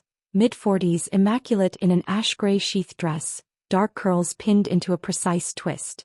Her sharp hazel eyes, typically cool with calculated efficiency, now held a tempered concern that disarmed more than it threatened. "Marcelline, could we speak for a moment?" Her voice bore its usual clipped professionalism, but the edges had softened. Marcelline inhaled carefully, her spine lengthening by reflex. "Of course." Caroline entered smoothly, seating herself across from her with folded hands. No notepad, no laptop, no file. A deliberate choice. For a long moment neither spoke. Then Caroline exhaled lightly, gaze steady. "I won't patronize you by pretending nothing happened this morning," she began quietly. "I noticed. Others did too." A hot flare of shame ignited in Marcelline's throat, but Caroline lifted a hand gently, halting the reaction before it spiraled. "I'm not here to reprimand you," she clarified. "Frankly, I'm here to apologize." Marcelline blinked, thrown momentarily off axis. Caroline's jaw tightened fractionally, vulnerability cracking her usual veneer. "You're one of the most capable people I've worked with in 20 years. Diligent to a fault. Reliable to a fault. And I..." Her voice faltered, rare and raw. "I fear I took advantage of that." The admission struck hard and unexpected. Caroline's gaze didn't waver. "I've overlooked signs. Passed you heavier loads because you handled them without complaint. Mistook your composure for limitlessness." Her lips thinned, regret flickering sharp. "That's on me. And it's unacceptable." Marcelline's breath hitched, torn between gratitude and the ache of belated recognition. She found her voice after a beat. I didn't make it easy to see." Caroline's brow arched faintly, not unkind but firm. "It wasn't your responsibility to make it easy, Marcelline. It was mine to ask better questions." Silence unfurled between them, weighted but cleansing. Caroline sat back minutely. "That said," she continued, her tone regaining its grounded command, "I'd like to offer options moving forward." She slid a small folder across the desk. Crisp, unassuming. Adjusted project loads. Flexible scheduling for therapy or rest days. And, if you choose, temporary delegation of leadership duties without penalty. Her lips quirked subtly, almost wry. "I'm not here to coddle you. But I am serious about sustaining talent I respect, not grinding it hollow." Marcelline's throat tightened. The offer, humane, pragmatic, earnest, sliced through the long-entrenched narrative she had fed herself. That admitting depletion equaled irrelevance. That fracture equaled failure. Tears pricked faintly again, but she blinked them back. Not suppressed, simply acknowledged. Her voice steadied. "Thank you, Caroline." Genuinely. Her manager nodded once, decisive but sincere. "I trust you'll review and decide what aligns best with what you need." With that, Caroline rose smoothly, her presence precise as ever but gentler at the seams. As she exited, Silas caught Marceline's eye from across the bullpen, his brow lifting subtly in unspoken inquiry. Marceline exhaled slowly. She dipped her chin once. A quiet yes. The evening descended amber across the city skyline. By the time Marceline gathered her things and left the office, dusk had bled into deep violet. Her footsteps echoed soft and sure along the pavement, slower than usual, conscious. At the street corner she paused, her phone vibrating gently in her coat pocket. Valerie. Her partner's name illuminated softly on the screen. For a heartbeat, instinct urged delay, the old reflex to postpone connection when unsteady. But then she thought of Caroline's words. Of Silas's unwavering gaze. Of the fragile relief in not standing alone inside her fracture. She swiped to answer. "Hi Val," she breathed, voice hushed but clear. "Hey love," Valerie's familiar lilt wrapped warm through the line. "You're late. Everything okay?" Pause. And then, for the first time in months, Marceline didn't reply reflexively with, "I'm fine." Instead, her lips parted and shaped something truer. "I had a hard day," she admitted softly. "But I'm working on it. On me." Silence hummed gently from the other end, then Valerie's voice returned, velvet with care. "I'm glad you're telling me." A beat. "Do you want company? Or space tonight?" The question, unobtrusive, choice-centered, melted something long encased in Marceline's chest. She smiled faintly, not the curated one but small and genuine. Company would be good. Valerie's exhale brimmed with quiet relief. "On my way." As the call ended, Marceline tucked the phone back into her coat. Above her, the first stars freckled the deepening indigo sky. For the first time in as long as she could remember, she didn't dread tomorrow. The reverberations of her unraveling were not collapse. They were the tremors of reconstruction. And maybe, just maybe, letting the cracks show would finally let some light in. It was nearly midnight when Marceline's key slid into the lock. Her apartment, bathed in muted gold lamplight, welcomed her with its familiar quiet. The soft hum of the heater. The faint scent of bergamot from the diffuser by the bookshelf. Everything as it should be, untouched, curated. Yet tonight it felt less like sanctuary, more like a still life. Beautiful but unmoving. Valerie's voice had lingered in her ear long after the call ended. Steady, patient. He was coming. And that gave Marceline a curious, cautious calm. But for now, solitude. She toed off her shoes, padding softly across the polished wood floor. Her gaze drifted unfocused until it caught on something small and unassuming, a black lacquered box tucked on the corner shelf. It hadn't crossed her mind in years. Her breath shallowed. It had been a gift from her father. A relic from a life long compartmentalized. From before the polish. Before the careful construction. Compelled by something unspoken, she crossed the room and lifted it gingerly. The box was cool and surprisingly heavy in her palm, the kind of weighted memento that tugged anchors loose whether you meant it or not. The latch creaked softly as it opened. Inside lay neatly folded letters, brittle at the edges. And one photograph. A sepia-toned portrait of a younger Marceline, perhaps 15. Her smile in the image was softer than the one she wielded in boardrooms. Open, uncertain. Beside her stood her father, Pascal Duverne, impeccably dressed even in casual wear, hand resting light on her shoulder. His smile was precise. Proud. Expectant. Her stomach coiled faintly. She hadn't spoken of him to anyone in years. Not even Valerie. Not Silas. Certainly not Caroline. Yet it was his voice, more than anyone's, that echoed beneath her polished exterior. Always rise above. Weakness invites pity. Pity is condescension wearing perfume. The man had been revered in their social circles. A sharp-edged diplomat with a sterling career. And a household tyrant whose approval was dispensed in rations. Achievement equaled acceptance. A flawless facade equaled safety. Her excellence had been currency. And when she faltered even slightly, the withdrawal of warmth was glacial and precise. As she sifted through the letters, her fingers brushed over one envelope thicker than the others. Curious, she withdrew it and slid out the contents. It wasn't her father's handwriting. It was her mother's. A letter she didn't recall ever opening. Her breath caught, sharp, involuntary. Marcelline. The script curved delicately, the ink faded but intact. I doubt you will find this easily, or perhaps ever. I left it in hopes that someday, you'd seek more than what your father and I showed you of love. You deserve to know a fuller truth. Her pulse drummed slow, deliberate. Your father, for all his brilliance, suffered, my dear. Far more than you could see. His unrelenting standards, his cutting words. They were sharpened in defense against a despair he could never voice. What he demanded from you, he demanded tenfold of himself. And it hollowed him. Her throat constricted, heat stinging behind her eyes. I failed you both by not speaking sooner. I mistook endurance for strength. And silence for grace. You learned too young to swallow your pain to perform perfection. I regret that deeply. But it isn't too late. You do not have to inherit his armor. Or my quiet complicity. There is more to you than resilience. There is tenderness too. Let it surface. Her breath fractured, a quiet, broken inhale. For years she had buried the narrative deep. Her father as exacting, unassailable. Her mother as distant, complicit. Yet here, decades late, was a new frame. Her father not merely tyrant but fractured man. Her mother not merely passive but remorseful witness. And she, Marcelline, not merely product of their legacy, but an agent with a choice to end the cycle. A soft knock stirred her from reverie. Her head snapped up, heartbeat sharp. The door. Valerie. Moving on instinct, Marcelline rose and crossed to open it.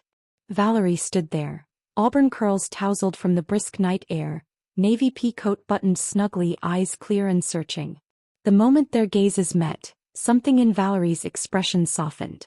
You look. She hesitated, then finished honestly, unburdened. Marcelline exhaled slowly, not denying it. Without a word, she stepped aside to let her in. Minutes later they sat on the couch, mugs of warm tea cradled between their palms. The apartment dimmed to soft lamplight, the city hushed outside. Valerie's gaze rested steady on her, open, unhurried. Do you want to tell me? She asked gently. Marcelline's lips parted, instinctual reticence rising. But it faltered in the face of Valerie's quiet patience. She set her mug down slowly. Her fingers trembled faintly. I found a letter, she murmured. From my mother. About my father. About me. Valerie's brow knit faintly, listening. Marcelline inhaled deep, centering herself. For most of my life I thought, the only way to be safe, to be worthy, was to be exceptional. Flawless. Unassailable. Her voice thickened. It was how I survived my father. And how I learned to disappear into success. Valerie's lips parted softly, but she stayed silent, letting the current flow. I thought if I ever faltered, Marcelline continued, gaze distant, the people around me would withdraw, leave, or worse, pity me. That was always the worst sin in his eyes. Her chest rose and fell, steady, deliberate. But this letter, it says he suffered too. That his cruelty was armor. That my mother saw it.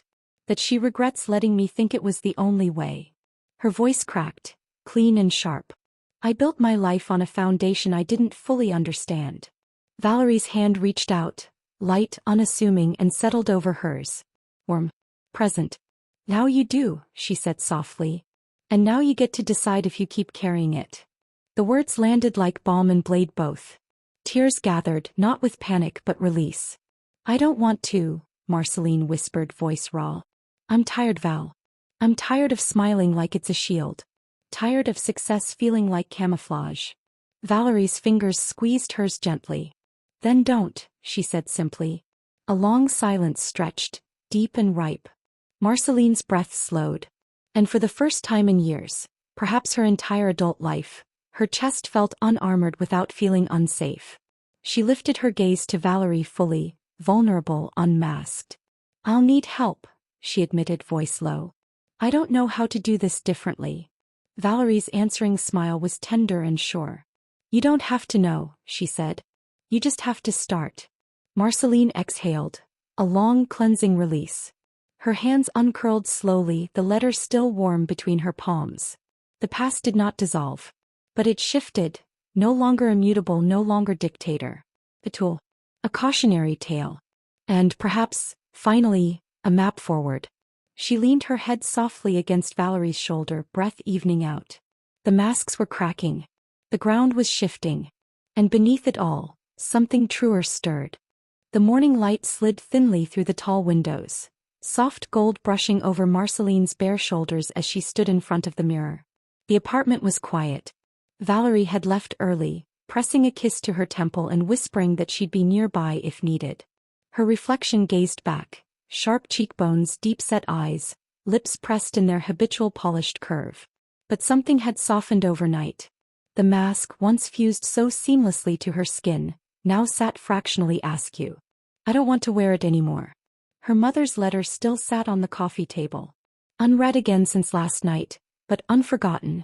Marceline's phone vibrated on the dresser, cutting through her reverie. Silas. A text. Silas.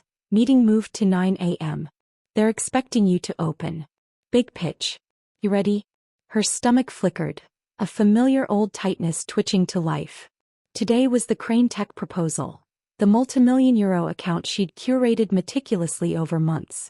The board would expect her usual flawless delivery. Crisp suit. Crisp smile. No room for softness. Her fingers hovered over the screen. Then, slowly, deliberately, she set the phone down. Oh, not today. Today would be different. By 8:45 a.m., the conference room hummed with quiet anticipation. Mahogany table gleaming. Water carafes neatly aligned. Silas sat at the far end, slate-gray suit impeccable, jaw taut as he scanned through notes. Caroline perched beside him, raspberry blouse crisp, stylus twirling absently between her fingers. Her gaze flicked up as Marceline entered. And froze. Marceline wasn't wearing her usual sharply tailored black or navy. Instead, a deep emerald green dress, soft silk, fluid at the hem. No blazer. Minimal makeup. Her curls, usually twisted into a sleek chignon, spilled in loose waves past her collarbone. A murmur rippled subtly through the room. Silas's brow knit sharply. His gaze darted from her attire to her expression. Open, calm, unguarded. Marceline, he said lowly, rising halfway. You good? You're not exactly in your usual pitch mode. Her lips lifted gently but not defensively. I'm fine, Silas. Pause. I'm going to approach this differently today. His jaw tensed. Differently? On Crane Tech Day? Look, he began, voice pitched, careful and urgent. I know you've been under pressure lately. If this is about yesterday's conversation with Caroline. It's not, she interrupted gently. But it is about me. Across the room, Caroline sat straighter, her keen eyes narrowing fractionally in appraisal. Silas exhaled through his nose, measured. Marceline, this isn't the time to experiment. You're closer. We need polished. Precise. That's your edge. Polished. Precise. The words fell like old chains. She inhaled slowly, centering herself. Silas, she said, voice low, steady but without apology, I've been polished and precise for 20 years. At cost. Her palms rested open on the table, not clenched, not poised to parry. I've decided I won't hide behind perfection anymore. If Crane Tech only wants us for a facade, then perhaps they're not the right client. A soft hush unfurled, thick as velvet. Silas stared, incredulous. Marceline, we're on the cusp of securing a contract that would double our fiscal year projections. I know. Her smile was small but true. And I know I'm capable of delivering excellence. But not at the expense of honesty. Today I'll lead with both. Caroline's gaze sharpened, but for the first time curiosity flickered behind it. No smirk. No derision. Something had shifted. Silas sat back slowly, expression unreadable. His fingers steepled under his chin. For a long, brittle beat, no one spoke. Then the glass doors slid open quietly and Crane Tech's delegation filed in. Marceline turned toward them, pulse steady, breath deep. 45 minutes later the room was alive. The Crane Tech team, sharp-suited executives with guarded eyes, had gradually thawed as Marceline spoke. She didn't rattle off figures like artillery fire. She wove them into a narrative, human, clear, compelling. And most notably, when they asked pointed questions, she didn't mask uncertainty behind jargon. She acknowledged complexities openly, owned both strengths and challenges with composure. The effect was disarming. By the time the presentation concluded, the Crane Tech director, a woman named Sabine Laurent, leaned back in her chair, expression thoughtful and faintly impressed. "Well, Miss Duverne," she said finally, her French accent lilting slightly, "I have to admit, this is the most transparent pitch we've heard this quarter." A faint smile tugged her lips. "And frankly, the most refreshing." Marceline's shoulders eased subtly, tension melting she hadn't realized she still carried. "Thank you, Ms. Laurent," she said simply. "We believe transparency fosters stronger partnerships. And I intend to lead by that standard, internally and externally." Sabine inclined her head, deliberate. "Consider us interested." "Very interested." Her team nodded in agreement. As they gathered their materials and exited, murmuring amongst themselves, Marceline exhaled slowly, deep and clean. Behind her, Silas rose silently. For a long moment he said nothing. His gaze lingered, assessing her carefully. Then finally he gave a small, grudging nod. "All right," he said quietly. "Maybe you're onto something." Caroline's chair scraped softly as she stood. Her expression, usually coolly aloof, now held something quieter, warmer. As she passed Marceline, her hand brushed fleetingly against her elbow. "Good pitch," she murmured, "genuine, no edge." And left. Silas followed wordlessly after her. Marceline stood still in the sunlit room, heart slow, breath steady. The room felt different, lighter. She gathered her materials, fingers calm and unhurried. An hour later she pushed through the door of Valerie's studio, a converted loft space warm with natural light and the faint scent of turpentine and lavender. Valerie looked up from the canvas she was working on, a smile blooming instantly as their eyes met. Without preamble, Marceline crossed the floor and wrapped her arms around her, pressing her cheek into the crook of Valerie's neck. Valerie's arms encircled her securely. "No mask today?" she asked softly, voice touched with quiet pride. Marceline shook her head, a smile curving, tender and unguarded. "No mask," she echoed. "Not anymore." The air in her apartment felt different that evening. Not heavier, not lighter, but clearer, as though the static hum she had long grown used to had finally dissipated. Marceline stood barefoot in the kitchen, kettle hissing softly behind her. A stillness had settled into her limbs. Not the brittle stillness of exhaustion, but the rare, steady quiet of alignment. Across the marble island her laptop pinged, an email from Silas. Subject, Crane Tech. Marceline, they signed. Full contract pending legal finalization, but it's ours. Well done. A smile twitched the corner of her mouth. Well done indeed. But it wasn't the deal that warmed her chest. It was the knowledge that she had won it without fracturing herself further. She poured her tea and moved into the living room, settling into the sofa with the cup warm between her palms. As she sat, her gaze drifted instinctively toward the letter. Her mother's script, bold, elegant, unmistakable, stared up from the ivory envelope. For the first time in weeks, Marceline felt no spike of dread, no twist of resentment. Only curiosity. And faintly, compassion. Slowly she broke the seal. "My dearest Marceline, I know it's been too long. Years that piled up quickly and mercilessly between us, thicker than I ever imagined they could. When I last wrote, I was still clinging to the hope that if I remained silent long enough, you might forget the hurt. That you might remember only the polished surface of our family, the way I did for decades. I realize now that silence is its own cruelty. I recognize, too late perhaps, the armor I passed down to you. The one I taught you to wear so skillfully it looked like skin. Thought I was protecting you. Shielding you from a world that dismissed softness as weakness. I didn't understand the weight of such protection. Or how lonely it would make you. I am writing because I've finally begun shedding my own armor, brick by reluctant brick. And because I hope, selfishly, that one day you might consider speaking to me again. Not out of duty, but because it might soothe something in you to know you aren't alone in this work anymore. I love you, Marceline. Always have. Even when I didn't know how to show it properly. Your mother, Colette." Marceline read the letter twice. By the end her breath came thick but not ragged. Tears gathered softly but didn't drown her. Instead there was space. Room to hold the truth of both love and harm intertwined. Room to imagine something else. Her fingers rested lightly on the page, tracing the ridges of her mother's careful script. After a long moment she reached for her phone. A name, Colette Duverne, sat dusty and long unused in her contacts. She didn't press call. Not yet. But she didn't delete it either. Later that week she sat across from Caroline in their usual café, the small place with mosaic tables and bitter espresso that had served as neutral ground for years of guarded strategy talks. But today was different. Caroline stirred her coffee absently, eyes narrowed in thought. "You surprised me," she admitted finally, her voice quiet but direct. Marcelline lifted her brows, setting her cup down. "Did I?" Caroline nodded once, sharp, precise. "I assumed," her lips pressed thin. "I assumed you'd keep pushing.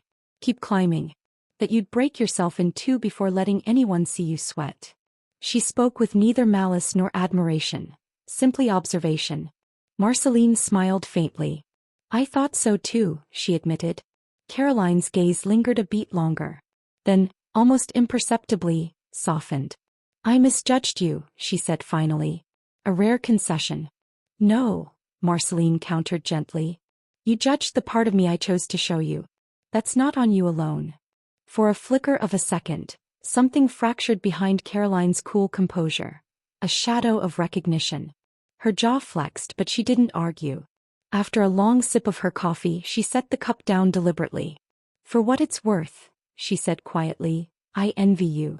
Marcelline tilted her head. "Why?" Caroline's lips twitched wryly. "Because I don't know if I'm brave enough to risk what you just did." Their eyes locked. For the first time in years, Marcelline saw not her formidable colleague, but a woman trapped in her own armor. Her voice softened. "You will be. When you're ready." Caroline's throat bobbed once in a tight swallow.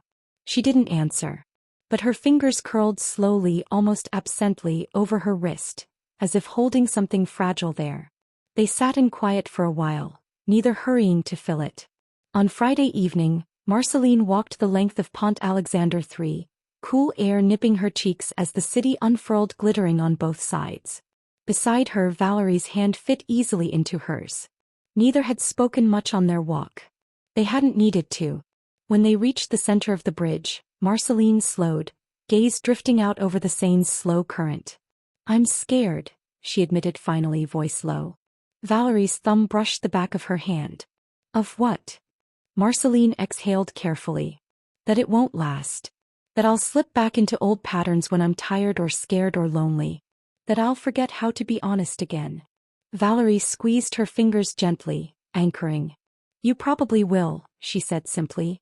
"And when you do you'll notice faster next time. And come back sooner." Marcelline blinked, surprised. A smile curved, unbidden. "That's pragmatic." Valerie grinned crookedly. "I'm a realist. Healing's not a straight line. But you're walking it now, eyes open. That's what matters." Marcelline's throat tightened. She turned, resting her forehead gently against Valerie's. "Thank you," she whispered, "for not running when I crumbled." Valerie kissed her softly. "I didn't stay despite you breaking," she murmured. "I stayed because you finally let yourself be whole." 2 weeks later, Marcelline sat at her dining table, sunlight dappling through the linen curtains, with her phone resting in front of her. She inhaled deeply and pressed call. The line rang, once, twice, then clicked softly as her mother's voice came through. "Marcelline." Hopeful. Tentative. Familiar. Marcelline's lips trembled. "Hi, Maman," she breathed. Her voice didn't catch. It flowed. "I think it's time we talked." The gallery was quiet in the late afternoon, hushed footsteps echoing across polished concrete floors, muted conversations flitting between tall canvases and sculptures. Marcelline stood near the center of the room, her gaze resting on a painting that had stopped her in her tracks. It wasn't grand or ostentatious, not the kind of piece that dominated brochures or press releases. It was small, intimate. A portrait. The subject, a woman, sat at a modest table, sunlight pooling gently over her shoulders. Her face was turned slightly away from the viewer, expression soft and unguarded. What captivated Marcelline wasn't the woman's beauty or the craftsmanship of the brushwork. It was the honesty, a quiet, palpable aliveness as though the painter had captured her mid-thought. Unmasked. Unhurried. Simply being. She took a slow breath and felt her chest expand more fully than it had in months. A voice stirred behind her. Low, warm, familiar. She reminds me of you. Marcelline turned, a soft smile already curving her lips. Valerie approached, tucking a stray curl behind her ear. Her eyes crinkled gently at the corners, the way they always did when she meant something truly. Marcelline tilted her head, curious. Why? Valerie's gaze flicked back to the painting. Because she looks present. She met Marcelline's eyes again. And because she looks like she's not trying to convince anyone she's fine. Marcelline's breath caught, a gentle, familiar ache blooming behind her ribs. Not pain. Something softer. Truer. She glanced back at the painting and swallowed thickly. I don't think I ever realized how exhausting it was, she admitted quietly. To constantly curate myself. To make sure no one ever saw too much or too little or the wrong thing. Valerie's hand brushed her forearm, grounding. And now. Marcelline smiled faintly.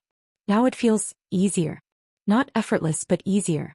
Like I don't have to keep rehearsing every version of myself before I walk into a room.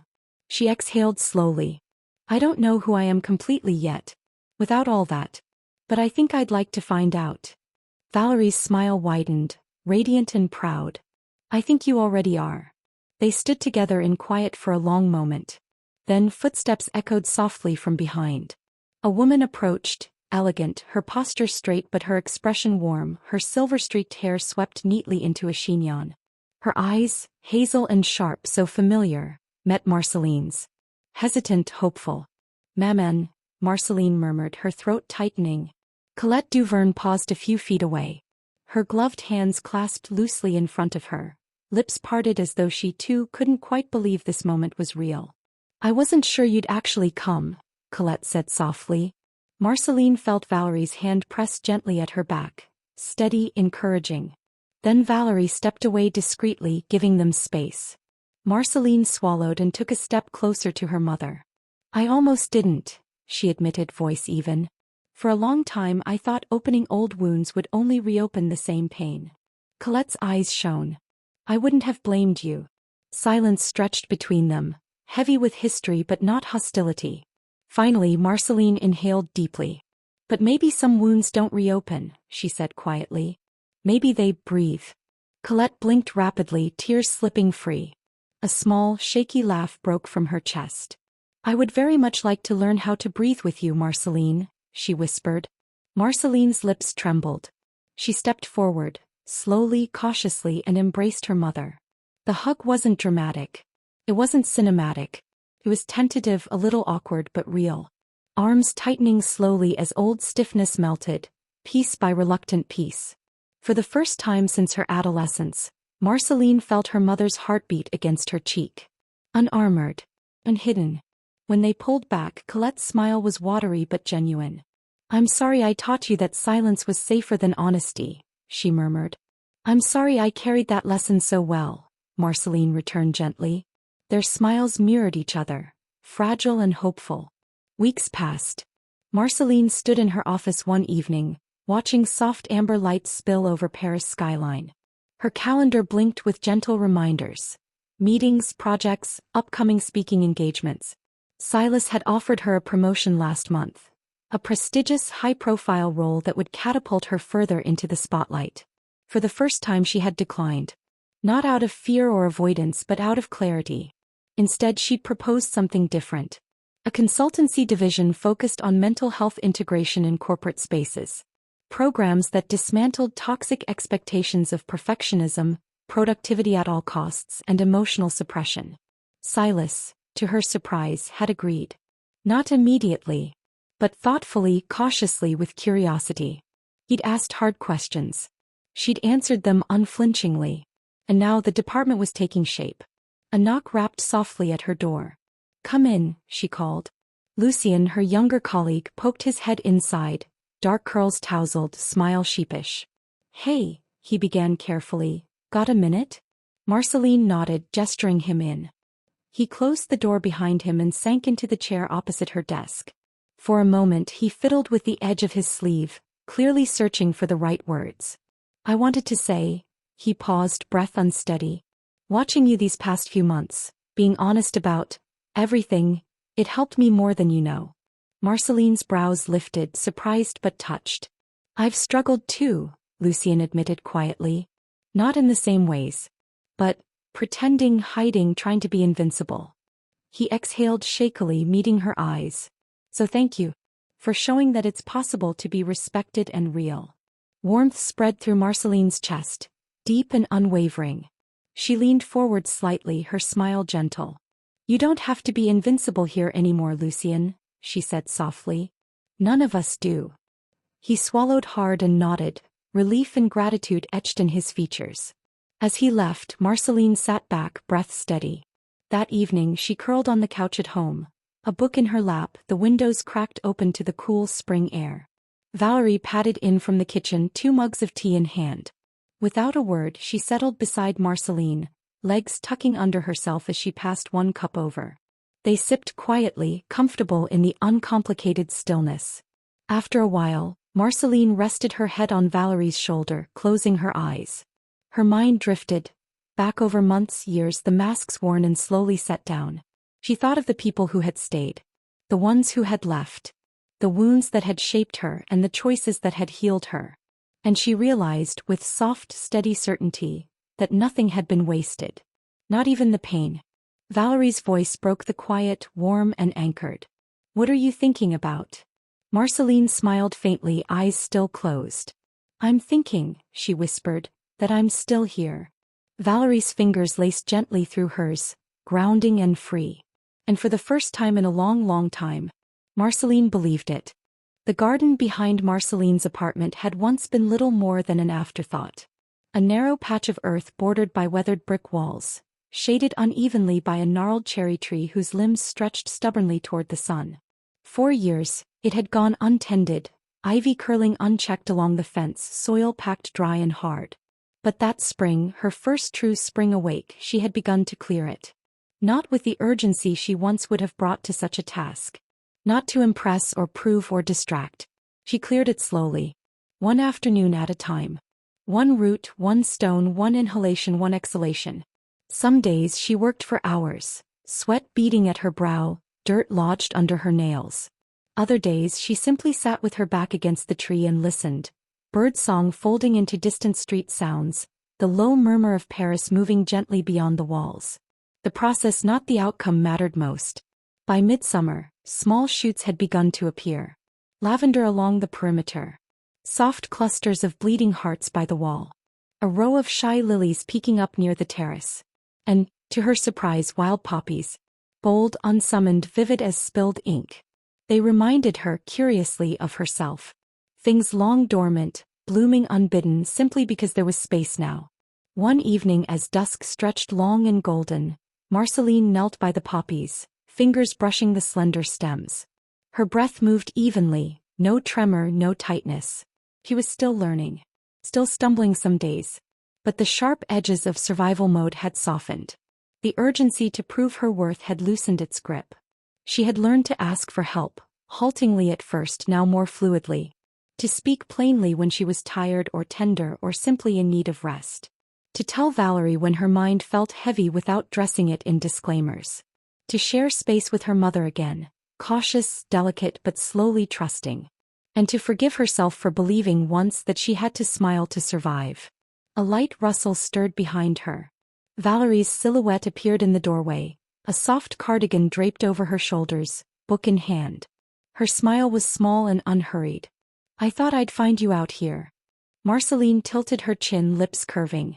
Just admiring what grows when you let it, she murmured. Valerie padded closer and sank onto the edge of the stone path beside her. Together they sat, shoulders brushing, silence easy. Above them, the cherry tree's first pale blossoms quivered in the breeze. Not dramatic, not ostentatious. But steady. Consistent. Returning year after year. Valerie's voice came softly after a long pause. Do you remember what you said to me? Months ago, before everything started shifting. Marceline glanced sideways, curious. You said, I'm afraid if people see the truth of me, they'll love me less. The words hung in the warm twilight, no longer sharp, only reflective. Marcelline exhaled slowly, her lips parting in a small, wry smile. I remember. Valerie's gaze lingered on her gently. And do you still believe that? Marcelline sat with the question. Felt its weight, its shape. Rolled it between heart and mind. Then she shook her head, slow, certain. No, she said quietly. I think now, if they see the truth of me, the right ones will love me more. Her voice didn't waver. Her chest didn't tighten. The old instinct to flinch, to hedge was gone. Valerie's smile bloomed, proud and tender. They sat until dusk deepened into twilight, soft indigo pooling across the garden. Far in the distance, somewhere beyond rooftops and lamplight, laughter echoed faintly, unburdened and free. Marcelline closed her eyes and let it wash through her. When she opened them again, a single poppy swayed gently beneath her fingertips. Alive. Unhidden. Rooted.